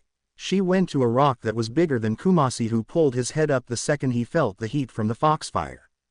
She lifted the large boulder up with one hand to make both Kota and Kumasi's eyes almost pop out of their heads. I'm strong like daddy. She then began thinking of the foxes at the estate for several to come out of nowhere. And I can make these foxes come out of places. She began to play with the foxes for Kota and Kumasi to feel a bit of unease. 2. So this girl has the power to make fire, lift heavy things, call to foxes, talk to animals and teleport. Is she some kind of super powerful thing or something? 2. *BRRRFFF*. Kumasi was unsure himself as they watched Eri soon start floating off the ground. 3. And I thought she was just some weird kid. 2. Later that day, as training was ending, Kota and Eri arrived back at the camp on the back of Kumasi to see Class A and B start making dinner. Mommy, Daddy, we're back. Oh, how did today go? Ochako stopped her sentence when she noticed Eri riding on a large bear. Who's your friend, Eri? This is Kumasi. He's a very friendly bee. A bear. Monoma started shouting for every student in Class B to get ready to fight it. The members of Class A, however, were much calmer. 1. So did Eri make this guy a friend or something? Hiroshima asked for everyone that doesn't know of the family to somewhat stare at the class. Why are you so calm? There's literally 2 toddlers riding on the back of an apex predator. He's completely safe, you morons. Bakugo responds, glaring at the other students. 3. That and he likes to give hugs. Eri says, this I gotta see. Kumasi, come here. Hiroshima extends his arms as far as he can, getting the sun bear to hug him and cause both Eri and Kota to slide off the back of the bear. 2. That's so manly, Tetsutetsu says, shedding a manly tear. 1. So why weren't you guys surprised with this? Kendo asked for Yaoyorozu to explain. We watched Ochako summon a giant demon fox that was not only 4 stories tall, able to kill us by blinking in our general direction. She's also said she can summon a literal god of destruction on a whim. The bear doesn't surprise us in the least. Hell, we have Tiny who's actually stronger than All Might. That and also the fact we had foxes that can wield weapons fight the hero killer as well as stick a bamboo shoot up Bakugo's posterior. Iida added in for the ash blonde to shiver, remembering the feeling of that day. So the bear's harmless? Siro asked. He's friendly. He's not harmless. Ochako corrected him. I don't see the difference in this situation. He's a bear, damn it. Use your head, soy sauce face. It'll maul you to bits if you piss it the fuck off. Bakugo points this out. Kusumi just looks unimpressed with him and merely releases Kirishima from the bear hug and walks over to the blonde. He sniffs his face twice before turning around and sitting on Bakugo. 1. Or he'll just use you as a chair. That works too. Everyone started to laugh at Bakugo's misfortune as he tried to get up and turn to only get Kumasi to fart in his face. 6. Get the hell off me, you overgrown stuffed animal. Kumasi took this to heart to move his butt closer to Bakugo's face to shut the ash blonde up. Meanwhile, Izuku and Ochako looked at the bear with a bit of knowing where this was going. You wanna keep Kumasi as a pet, don't you? Can I, please? Izuku somewhat dozes off to unintentionally see Kumasi as a large pillow to lay his head on his stomach with the bear wrapping its front paws around him. 1. Well, I guess that answers that question. Welcome to the Inari house, Kumasi. Tiny walked over after hearing Ochako say this to shake his new bear companion's paw. 1. I swear, this class just gets weirder and weirder. Pixie Bob comments to her teammates with Mandalay seeing Kota play with Eri. 3. Well, it's not all bad. Kota seems to like them.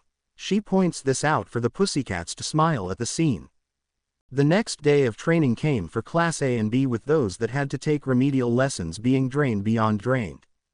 Get moving, you 5. Aizawa spoke out towards Siro, Hiroshima, Kaminari, Sato and Ishido, who had to take them and force them through the ringer. 1. Sir, I don't think I can handle Tota, Shiro had tried to speak out before their teacher made them pay attention to Izuku. 1. Take a look at your classmate. Even when he's dead tired from helping take care of a newborn, he's still training as if he's no different than the others. Take a book from his page and put a little effort into your work. A cannonball is loaded and fired by the pro towards Izuku, who punches it and shatters the incoming projectile to dust. You wanna complain about tiredness? Take a look at your classmate and then let's talk about being tired. Now get to work. 4. Why yes sir. They panicked and immediately started training while looking over to see Izuku even in his sleep very tiny as if he was conscious. 3. We're heading out mommy. Eri waved goodbye to Ochako with her, Kota, Ichi and Kitsu on Kumasi's back.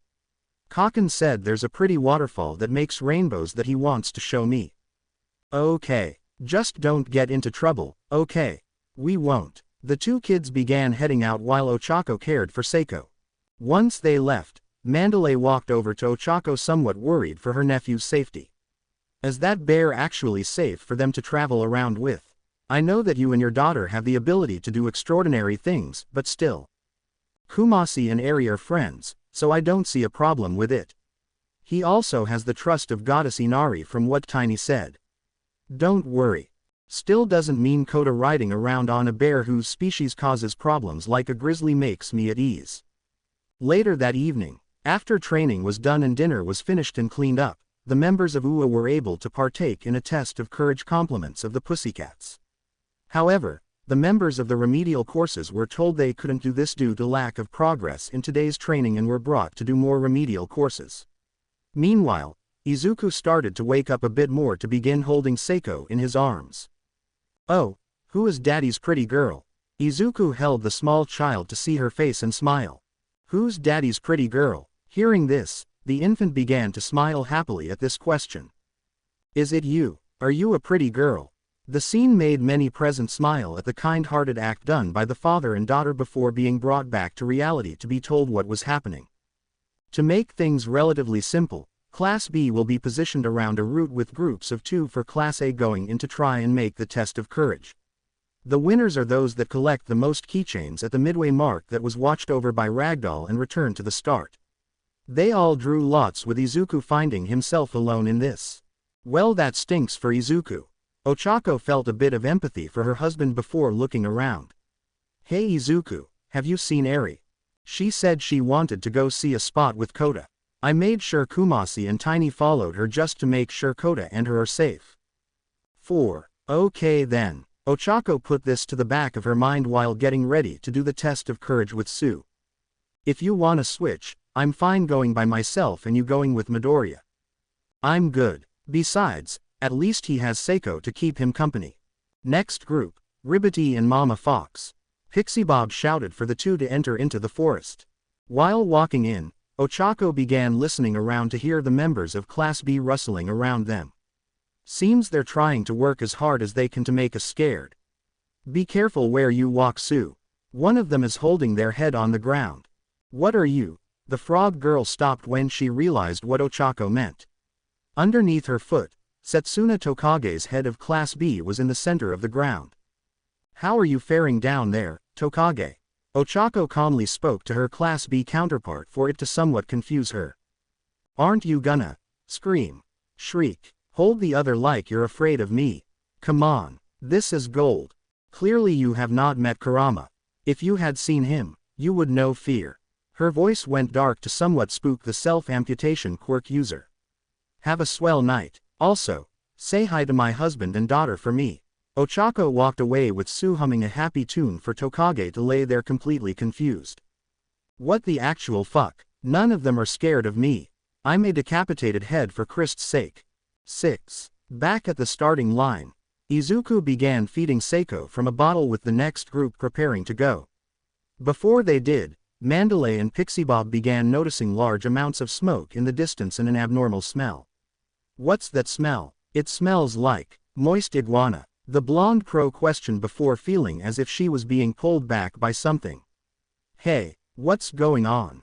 3. Everyone looked in the general direction she was going for Izuku to panic and jump head first towards the destination and knee someone in the face. Oh my god, did I just assault someone? Before he could finish his freak out, a man that looked like a gecko tried to slash him in Seiko. 1. Do not underestimate us, Bo. The gecko had gotten a headbutt to the skull with Izuku clearly angry. 1. Don't ever try to swing a knife in front of my daughter like that again, you hear me? The immediate threat in front of the group was dismantled for Mandalay, Pixie Bob and Tiger to begin taking action to contain and warn the students in the woods what is happening through their teammates' telepath quirk. Everyone. Villains have infiltrated the training camp. Avoid combat with them and return to camp immediately. Kota, I don't know where you are, but please be careful. With Kota and Eri, the two stood in an open area on top of a small mountain to see the forest catch fire. What's going on? Kota watched in fear as the chaos in the forest before hearing someone behind them. Well, Luki, what I found here. The group looked behind them with the small boy panicking, remembering the voice of this man and having absolute fear in him. 1. 2 brats, a couple of oversized rats, another even bigger oversized rat and dinner.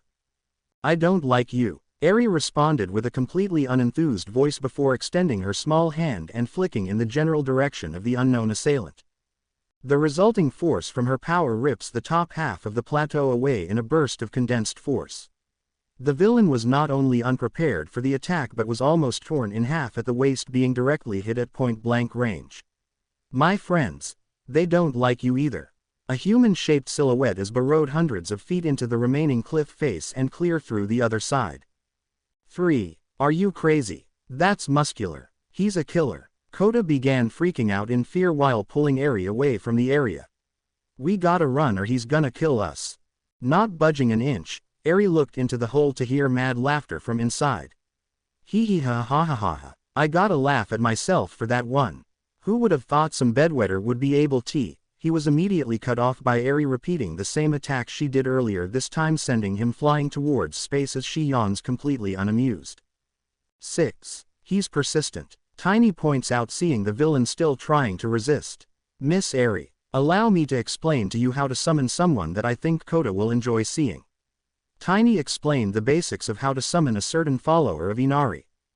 Muscular began falling towards the group to create a crater into the mountain before standing up, showing several burns on him with blood dripping from his skull and from the large wound in his side. You think I'm gonna die that easily? I'm gonna make you bleed, you fucking brat. Eri held her hand out with her tail spread out, with each having the tip on fire. A circle formed into the ground with a human-shaped fox coming from the circle wearing what looked like Egyptian attire. As he entered this plane of existence, a massive burst of wind was released from the entity, shaking trees hundreds of meters away. The 12 tails of the humanoid fox deity dance in the wind as his mere presence makes nature itself tremble. Just as he fully manifests, he's met by a giant fist to the stomach by the insane and wounded villain. With a single finger the attack was stopped in its tracks as the god of destruction Liquier has manifested on Earth. What the? 8. My, it's been a long time since I've been here, how's mother? Liquier asks, addressing Tiny, then looking at Eri inquisitively. She's doing well, she's even had a new daughter. Eri, here is your new sister Liquier. Tiny bows, seeing his uncle and the god of destruction. 3. I see, was this the wretch that was troubling you? Yes. He killed my friend's parents and is trying to fight us. Fight you? I wouldn't exactly call this fighting, more flailing angrily. 2. Then let me show you what I mean by fighting. Muscular began making his muscle fibers grow to immense sizes before charging at Liquier.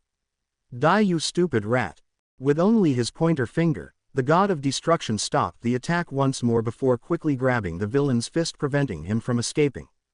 Such a detestable creature. Vile and pure evil.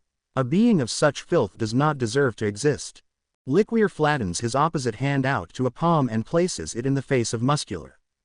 Hakai. A simple word was spoken, causing the villain to scream in immense pain.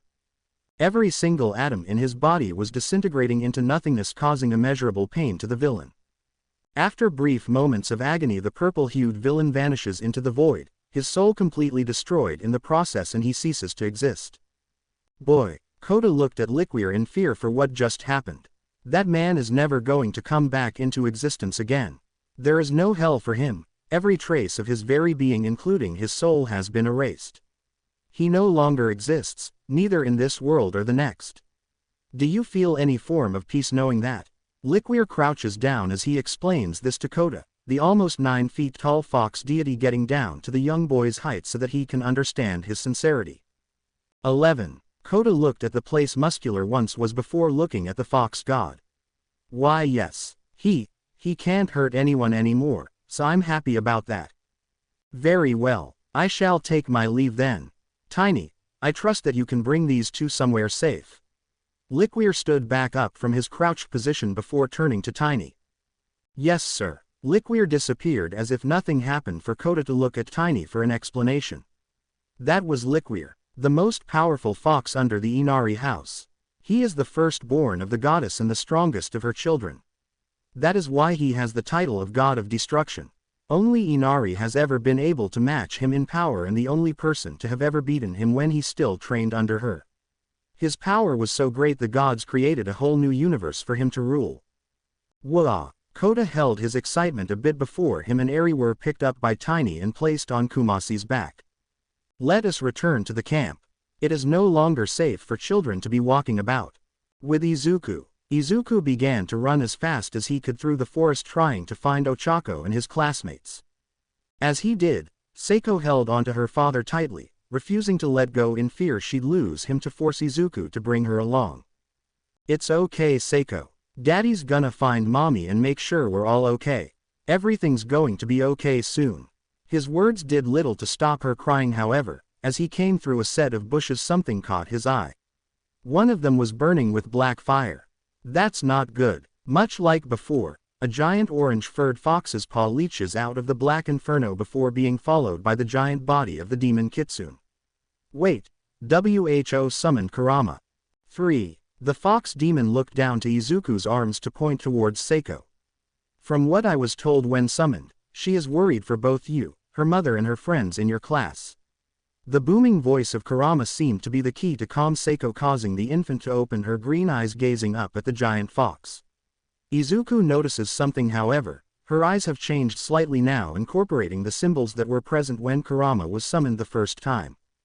Seiko summoned you. He looked from Seiko back up to Kurama, who had gotten close enough for Seiko to be able to touch his snout with her tiny hands. Yes, now, I'm hungry. I have no idea how to help you with that, but there are some villains around here you can eat. 3. Perfect. As they spoke, Awase of Class B and Yaoyorozu, who was being carried by him away from a Nomu, came out of the bushes and bumped right into the fox demon. 1. Ah, why can't we get a break tonight?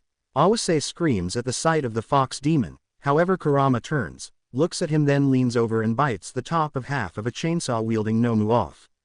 Before chewing the abomination and devouring it. Did that giant fox thing just eat the Nomu? He did. Also, you may want to apologize to Kurama before he eats you for calling him a thing. Yaoyorozu spoke up for Awase to see Kurama glare at him. I'm sorry. Please forgive me, mighty Kurama. I meant no disrespect at all by it, and I respect you fully for what you have done for us. He got on his knees and bowed to the fox demon, who grabbed Izuku, Seiko, Yaoyorozu and Awase to place them on his back. More food to eat. Everyone questioned what he meant as Awase fainted shortly after hearing this, misunderstanding what the Titan Fox meant. 1. Yaoyorozu, are you okay? Izuku asked, seeing his friend with her head bleeding. I'll be fine. We just need to help our friends. Seiko saw the bleeding and began to tear up. A green light appeared around the baby's tails before all the pain in Yaoyorozu's head was gone and the wound has disappeared. It seems she has the same healing abilities as her mother. What else have you found out she can do? Well, we figured out she can summon Kurama, so yeah. Fun night this has been so far. Izuku laughed awkwardly with the group walking over to a villain with his teeth growing to insane lengths and as sharp as knives. The fox demon smelled the air twice before smacking away the villain known as Moonfish with a single swipe. Instantly the villain was reduced to a sludge-like brown substance from the lethal blow. Not real. Kurama growls. Something tells me I'm going to have to explain this to Mr. Aizawa why we're letting a giant fox demon go on a rampage tonight. As Kurama's rampage happened, a man with a large amount of burns watched with another in a black jumpsuit wearing a mask that only had holes for his eyes. That creature is humongous. It ain't that big. 1. Staring blankly at the monster, the man covered in burns began to walk towards an opposite direction of the fox demon. That thing might be a little much for me. 3. You do not know the half of it. The two looked over to see Ochako sitting on a rock with a girl that had messy buns in her blonde hair tied up and beaten to a pulp. So you are the leader of this Vanguard Action Squad, or whatever your insane friend here said. Sorry Dabi, she overpowered me. 4. Just how could Toga be beaten that easily? Man, you're weak. Not wanting to care for formalities, the man known as Dabi sent a blast of blue flames towards Ochako. Out of the way, twice. The flames stormed towards the brunette with Toga smiling, knowing Ochako would get what's coming to her. In an instant, Ochako dispersed the flames with fox fire. Did you honestly think that would work? You were literally dealing with a woman that can summon gods and demons. A little fire won't kill me. She began laughing as she turned towards a specific area. You're all probably wondering what happened and why Sue isn't here. Well, here's what had happened. 19. 10 minutes ago, Ochako and Sue walked down the pathway with relative calmness. The area seemed to have little to nobody on the path. Okay, so we're pretty far out with there really being nobody around. This seems a little weird. Sue looked around with Ochako's fox instincts feeling a bit on edge. Hey Ochako, can you hear if anyone's around? As far as I can tell, there is nobody. She stopped when she heard someone a bit of a way into the woods. Quote. We're not alone. Is it someone from Class B? I do not believe so. My instincts are screaming at me that there is mortal danger. Out of nowhere, Toga began charging at them with a knife in her hands. In one fell swoop, Ochako knocked the blonde off balance, used a tail to pin her hands, and placed a knee on her back to prevent her from moving. A shame you didn't know who you were messing with. If you had, maybe you could have done something different. It was foolish of you to have believed I was weak enough to take on yourself. Ochako, that was amazing. Sue was rather amazed at how quickly the fox woman handled the situation. Now tell me, who are you and why did you deem it worthy to attack us? Depending on what you say, I may leave you in one piece. Ochako held a bit of fire in her hands while explaining. With a smile, Toga explained who she was. I'm Toga. I came here with hopes to find a girl with a fox quirk. You look like you're the girl. I don't know if you actually are the girl since they said there was another, but maybe we can be friends and you can come with me willing. A tail punched the blonde in the face with a bit of a dark aura around Ochako. So you're going after my family? Then let me give you a warning. She leaned down with a sadistic smile on her face. I don't take kindly to those that hurt my friends. Much less, my family. The sound of skin being punched and bones cracking was heard for Sue to look away with a look of unease on her face. This happened for a few minutes before Ochako stood with a bit of happiness back in her face. Sue, I'm going to find the villains responsible for this and make certain that they know not to mess with my family. Could you be a dear and tell Izuku not to worry for me and that he should make sure our children are safe? It sounds like they may also be after Eri and Seiko. Sure, but are you going to be okay with? She stopped, seeing Toga barely moving and conscious. Never mind. She hopped off with Ochako turning her attention to the villain. Now, you are going to lead me to the other villains you are with and we are going to have a little chat about how to properly be civilized. If I find out you are deceiving me, you shall suffer in ways that Hollow and Stillwell are currently thinking is not possible for a female character to behave. 5. Right. Toga answered with a bit of blood coming out of her mouth before being lifted up by a tail and leading the way. Back to present. Now that we have everything settled to where we're safe to continue without questions, I think we should get down to teaching you two naughty villains some manners. Ochako turned to Dabi and twice before moving faster than both could see. She kicked twice into a tree before snatching Dabi by the neck with her telekinesis and holding him above the ground. Now, who sent you here and why? Why should I tell you? He stammers, feeling her grip on his throat tighten. Because I'm about 5 seconds away from squeezing your neck so hard your head pops off. Now I'm not going to ask a second time. Answer my fucking question. She says this with a smile that holds a large amount of malice behind it. TCH. All for one. The guy said the fox girl had something he wants. He also had a score to settle. Ochako threw the villain into a tree before pulling a katana out of nowhere. Asterisk cough cough isn't killing villains against a hero's code. I'm not a hero today. I'm a mother who wants to so graciously protect her lovable children from murderous swine like yourselves. She tests the sharpness of her katana by pulling a hair off her head and dropping it to see it split down the middle. Now, where is your leader? Why should I tell you to ah? Ochako impaled her katana deep into Dabi's right leg, twisting it as she makes contact with his femur. 3. Must I explain it again to you? If you do not tell me soon, I'll sever every single ligament in your knee, making you never walk again. Personally, I hate causing unnecessary harm to others, even if they threaten my children. But I'm running short on patience, so talk before I start cutting things off. The hell if I know. I've only spoken to the guy on a TV monitor. The person that probably knows is either Kurogiri or Shigaraki. And there and ah. Ochako pulled the katana out of Dabi's leg before cleaning the blood off. Thank you for telling me. Now where can I find one of them? It appears I have come at a bad moment. The three of them looked over to see Kurogiri had arrived. 3. Oh perfect. Just the walking smoke machine I was looking for. You're not getting away this time.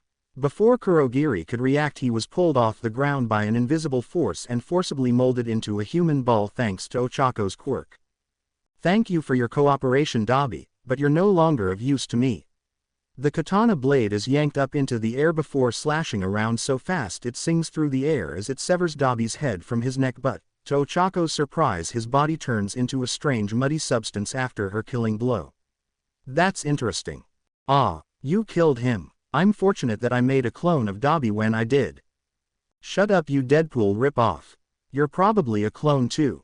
Ochako quickly impaled twice with her blade, causing the knockoff Deadpool to flip her the double middle finger. Fuck you. Ha, you were right. I was a clone. The man turned to mud with Ochako feeling more irritated because of the final statement. 4. If I wanted to fornicate, I'd take Izuku into the bed or at least somewhere private. Getting back to the matter at hand, Ochako glared at Kurogiri, her eyes flashing a crimson red for a brief moment as she made eye contact with the villain transport system. You have exactly 5 seconds to tell me exactly where Shigaraki and All for One are before I cut off your dick. Starting 4 seconds ago. 4. And why would I need one? Quote. Alright, I'll give you that one, but time's up. You're losing a hand now. Kurogiri is yanked to a stiff position with his arms held out away from his body, suspended in midair. Ochako's katana moved quicker than the eye could see for a hand made of mist to fall towards the ground. It quickly moves back to the body and reforms for the brunette to smirk. So you can not only reform your hand with your black mist, but the damage to you can also be temporarily replaced. I wonder if the same can be said for your actual neck. That metal plating is definitely hiding something. She takes the edge of the katana and scratches at the armor protecting Kurogiri's throat. Kamino. They're in Kamino, the business district. There is no address to the facility, but it's an abandoned warehouse. Kurogiri cracked under the pressure faster than Ochako had expected he would. Why did you target me and my children? My master has suffered a very dangerous wound to his head, with his ability to manage breathing being very difficult. He wished to use your powers to heal this. Well, so much for that. However, you are without a doubt more useful than you'd think. A tail of hers was sent towards Kurogiri's neck to knock him out before placing him to the ground. Next time, never attack a mother's family and think you won't have harm done to you. The sound of Kurama's paw landing on the ground beside her made the fox mother turn and see Izuku and Seiko on top of the fox demon's head. Perfect timing. I found out where the leader of the league is, as well as obtained a hostage who can help us. Izuku, could you be a dear and bring this man with us while I have some time with our child? The father agreed, jumping off Kurama's head and giving Ochako Seiko. He lugged the villain on his shoulder before hopping on top of the giant fox again and traveled back to the camp with several students and Ragdoll in tow. 4. Few hours later, after the incident, several police came to capture and detain the villains present. In total, 3 were able to be arrested, with Kurogiri taking the others away via portal. Most students were fine with the ones who were injured due to a gas that Ochako was able to treat after using her healing quirk on them. The worst of the injury was for the most part on Shoji, who had an accident with Moonfish cutting off his dupli arm. Fortunately, this was no different than if a tree would have a branch cut off, in his way of saying, and the hand wouldn't cause any future problems being severed. The pros did have a bit of problems come towards them because of the attack, but they would manage. Thanks to Ochako, however, the pros were able to get information on the leader of the league and save the heroes a lot of trouble to catch the enemy off guard. Izuku came towards Ochako with her finally being free from questioning by the cops. Hard to believe we're all safe. Tonight felt kinda unreal. How's Eri? All right. From what her and Kota said, they were attacked by Muscular with Liquor coming to end him. I hope he suffered, Mandalay of all people says, gritting her teeth as she does so. 1. From what I can assume, Liquor probably used the Hawkeye technique. Meaning he was destroyed atom by atom, including his soul. It is not only the worst pain imaginable, but also his soul was completely destroyed. He no longer exists, neither in this life or the next. Good. The sicko deserves no afterlife. Mandalay points out with a serious question coming to Ochako's mind. So honest question, why was Kurama here? Seiko summoned him. I was as shocked as you were, but Kurama himself said that Seiko had brought him here. To be honest, I'd rather hang around if that's not an issue. The group looked down to see Kurama in a significantly smaller size, now the size of Ichi and Kitsu, with Seiko smiling and reaching for the small demon fox. 5. Oh, you're so cute. You should always be this size. Ragdoll immediately picked up Kurama and started cradling the fox in her arms, petting his belly and face, causing Kurama to wag his tails excitedly at all the affection. 2. Do these things normally happen with you too? Both Izuku and Ochako thought for a second before answering. Pretty much. The group looked over to see Kota with a red blush on his face before handing Eri a flower. From what it looked, the young boy was trying to say thank you, with Eri holding the small lotus and moving to lick Kota's cheek. This forced him to go completely red before falling over unconscious. Eri, when you show affection, you need to kiss a boy, not lick them. Watch carefully. Ochako kisses Izuku's cheek while smothering his torso with her enormous chest for him to go extremely red. C. 3. I don't think she'll get the chance to for a while. Mandalay points out as Kota's head began producing steam. They're still adorable as a couple. Yeah, that reminds me, you should make sure that when Eri turns 15 and becomes the shrine maiden, that Kota cleans the shrine she's in charge of. I can tell right now that he's pure of heart, despite the tragedies he's had to live through. Why? Because if he does without any other motivation aside from tending to it, much like Izuku and I here, they will get married. It's an old tradition in my family. You might think that's a bit fast, but in the millennia that my family has done this practice, not a single couple has ever divorced, and each marriage has lasted for more than a century. 3. Hearing this, Mandalay shrugs before getting up to retrieve Kota. I'll keep that in mind. Any chance we can have a playdate with Kota and Eri? I think she'd enjoy it greatly. A few days have gone by since the incident at the training camp. Due to most of the dagger being stopped by Kurama and Ochako, most of the damage has been to the minimum. Unfortunately, a large amount of discrepancy has been placed on Ua due to the fact they were attacked now on another occasion with significantly less confidence in the safety of children anymore. This, however, was looked at with a grain of salt due to multiple villains responsible being arrested, as well as obtaining a major ally of the League's for interrogation. Since Ochako was the one to capture him, she was allowed the chance to interrogate the villain known as Kurogiri. The fox mother sat in an interrogation room with the villain having specialized quirk handcuffs on, with Izuku remaining in the room for safety measures. 2. All right, Kurogiri, where's Shigaraki and the League? If you cooperate, maybe we can make it so you don't have the death sentence as a possibility for you. The villain remained silent for Ochako to feel a little annoyed. You are aware that if you are tried now, you'd be facing the possibility of life in Tartarus, right? I do. Okay. So why not help us help you by saying where the League is? I cannot. The one-statement answers were starting to annoy Ochako, with Izuku tagging in. Kurogiri, I'm certain that someone as calm and level-headed as you can understand that this interrogation is more to help you. If you refuse to cooperate, we can't do anything to help you. Please tell us where the League is and we'll put in a good word for the pros and police that you helped to possibly have you see the light of day before you die of natural causes. You can ask me all you'd like, my sworn duty is to protect Shigaraki. That has been my purpose since I was created. I have already told you enough back there in the woods. If I am to say anything else I'll be killed by my master.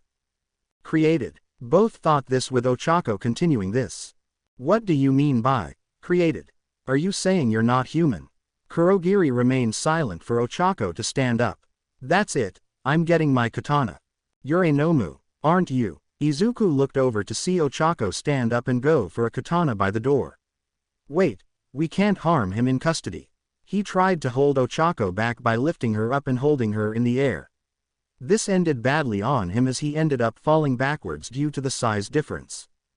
That I am, and I am also aware of what you are to All Might. Midoriya Izuku, and to think that she is that woman's daughter. You do hold her sharp temper though. You're meaning Mrs. Uraraka, aren't you? Izuku asked, hearing Tusa being talked about. Yes, my master had faced near death twice in his life. One was at the hands of All Might 5 years ago, the other was at the hands of that woman's mother 8 years ago. Due to this, your master had already faced mine in a weaker state. But I have no worry, for he will soon have the ability to heal himself. After taking a powerful quirk from your family. This comment angered Ochako to grab the mist man by the metal plate on his neck. What are you talking about?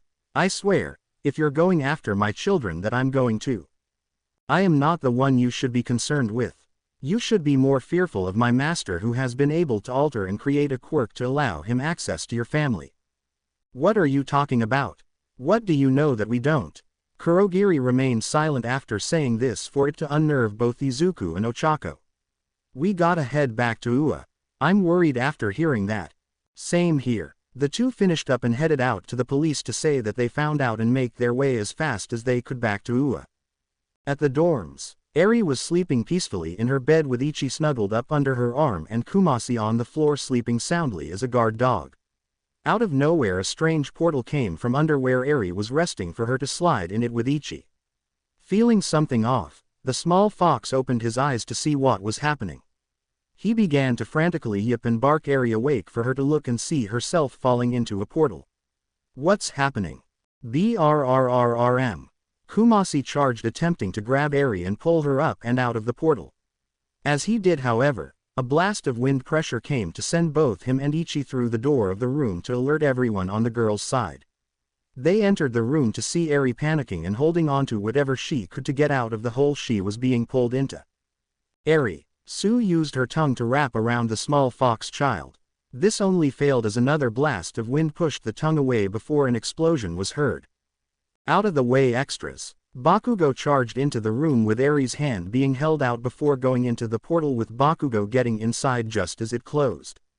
On the other side, Bakugo and Eri found themselves in a bar with several members of the league that were from the camp in the room.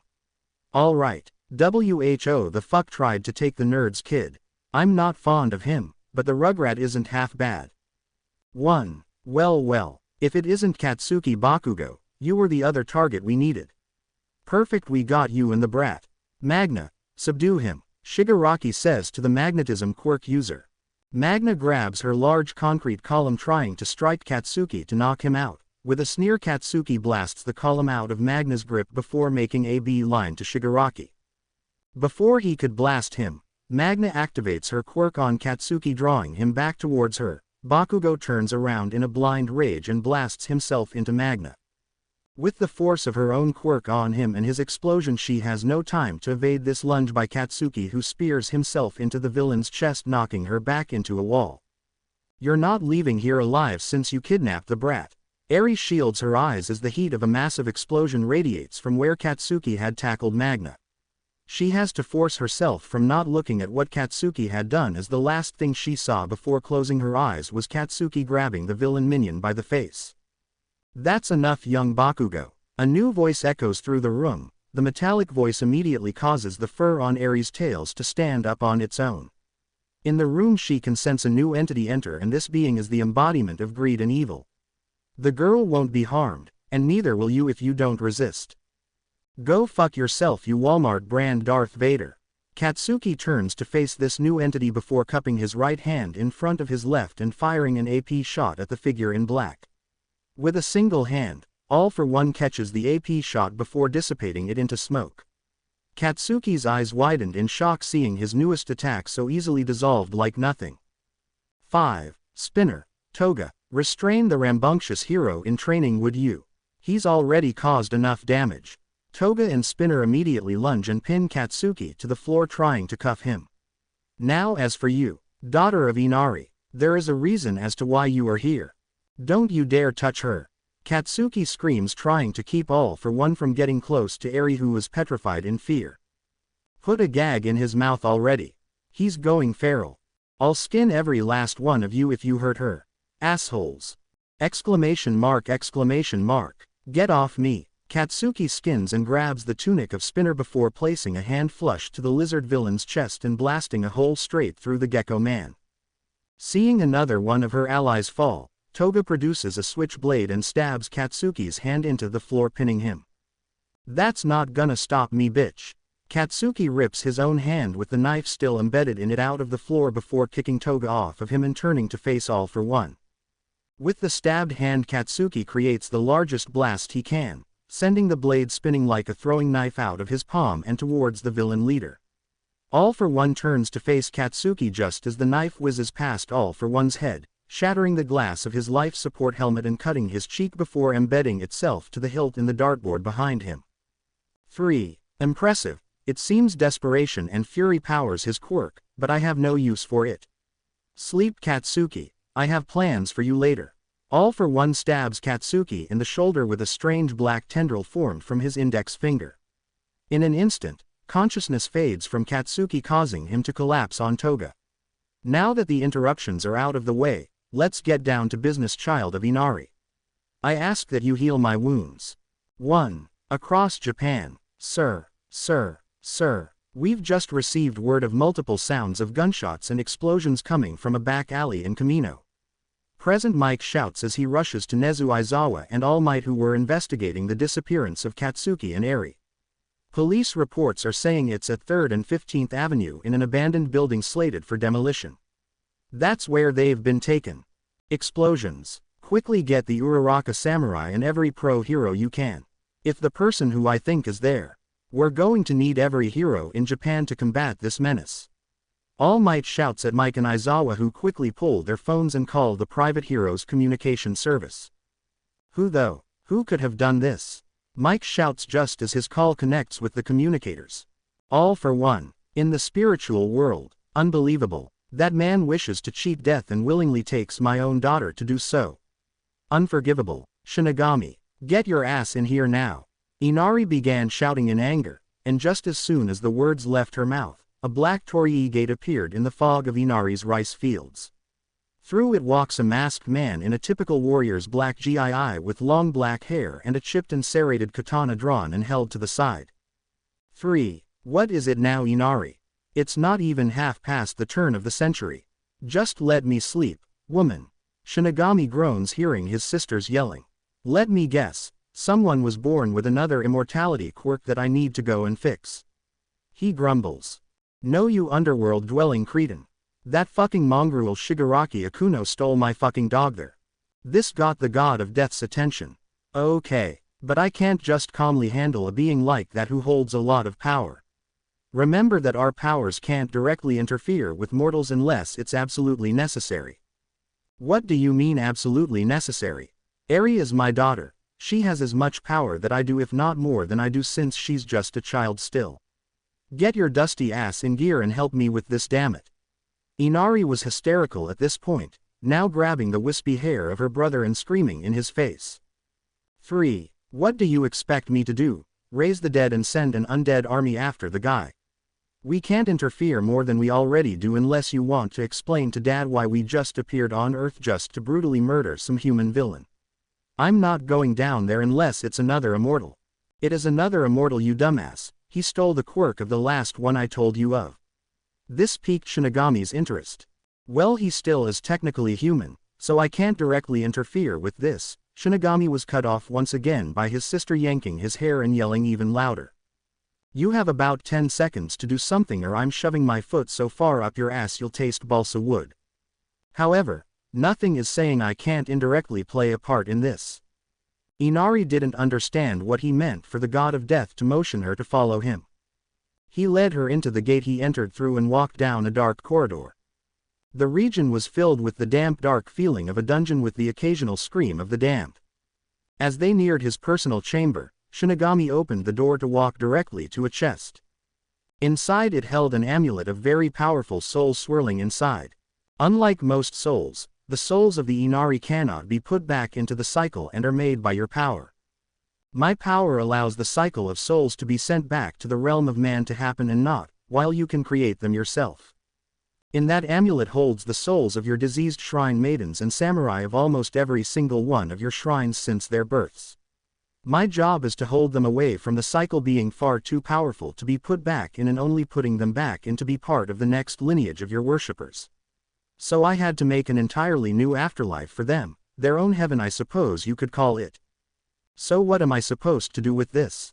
I'm going to look the other way for the time being and allow you to use the souls of the dead to breathe temporary life back into them. As for the parents of the boy your daughter is destined to wed, I can pull some strings to bring them back, but you owe me big time for this one. 3. What do you want in return? I want the souls of that all-for-one man and Tenko Shimura. 2 souls like those need to be purified and sent back through the cycle. I also require those trapped in limbo within the current lord of House Inari. The vestiges of One for All, they've earned their afterlife in paradise for their heroic deeds. However, they cannot rest until All for One is dead. I'll make arrangements. Inari teleported out of the spiritual plane into the head mansion of the Inari household in the Uraraka residence. Well, this is as good a spot as any to begin this. In the name of the goddess of fertility with the blessings of the god of death, I Inari hereby order thee to rise. Take the forms you have formerly held and heed my beckoning call. Let your lives be born anew and stand under my beckoning plea. Arise. 1A bolt of lighting had struck the amulet with Tusa and Maruki running out seeing the lighting strike the property. What was that? It looked like a bolt of lightning struck our home. Doesn't look like there was damage though. Maruki breathed a sigh of relief knowing there wasn't any immediate danger. That was, until the sight of a hand coming out from under the dirt came to make all the hair on Tusa's fur stand up. The two looked over to see several other hands come out and grab the ground to rise back to the surface. Hundreds of their ancestors manifested in the burial grounds of the Inari temple. Ghostly green specters gave the illusion of skin, tails and glowing eyes around the undead samurai. Even their mounts and flags manifested back in the mortal coil as an army of the undead samurai amassed in the cemetery of the Inari temple. Upon seeing them, the two discovered they were undead fox maidens and warriors that were most likely brought back by their goddess. Inari, please forgive us if we have disrespected you. Tusa and Maruki fell to their knees praying to their goddess with the undead ignoring them and heading out into the city. They're ignoring us. We aren't their target. Inari must be controlling them to go after someone or something special. ALLLLFFFFFF4RRRONNNNNE. The ghosts hiss in unison as a female Nine Tails leading them points her spectral blade in the direction of Kamino before mounting her undead horse. Upon the top of the estate, Inari watched as her undead followers did as she asked and went after the villain. Go forth, my children. Go and bring back the head of All for One and kill any villain that stands in your way. Do not stop until Eri is safe. Maruki and Tusa whip around to see the physical form of Inari standing on top of the Torii gate over the main shrine. Tusa, you have a score to settle with All for One. Go with them and bring me back his head. Tusa raises her arm, manifesting a new mount for the former shrine maiden. The black skeletal bones of an undead horse rattle as its mane, eyes and tail ignite in purple ethereal flames. Tusa quickly sprints inside her home and adorns her armor before grabbing her nodashi and traditional rice straw hat, kasa, and longbow, Yumi Daikyu. She came out and headed out on the horse for Maruki to watch as she leaves. This is going to be a terrible night. I just hope Eri and Ochako are safe. 3. Eri is too precious to All for One for him to harm her, however I don't know for how long he won't do that. Immortals like him should not exist as all mortals have a finite beginning and end. And tonight is the end of All for One. Immortality is only ever earned by the deeds of those in their life. True immortals exist in the afterlife and should never be naturally born. Inari speaks to Maruki through his mind before disappearing back into the spirit world waiting for tonight's results. To be continued. I hope you guys enjoyed this video. Please make sure to like and subscribe to the channel, and now we will see you in the next video.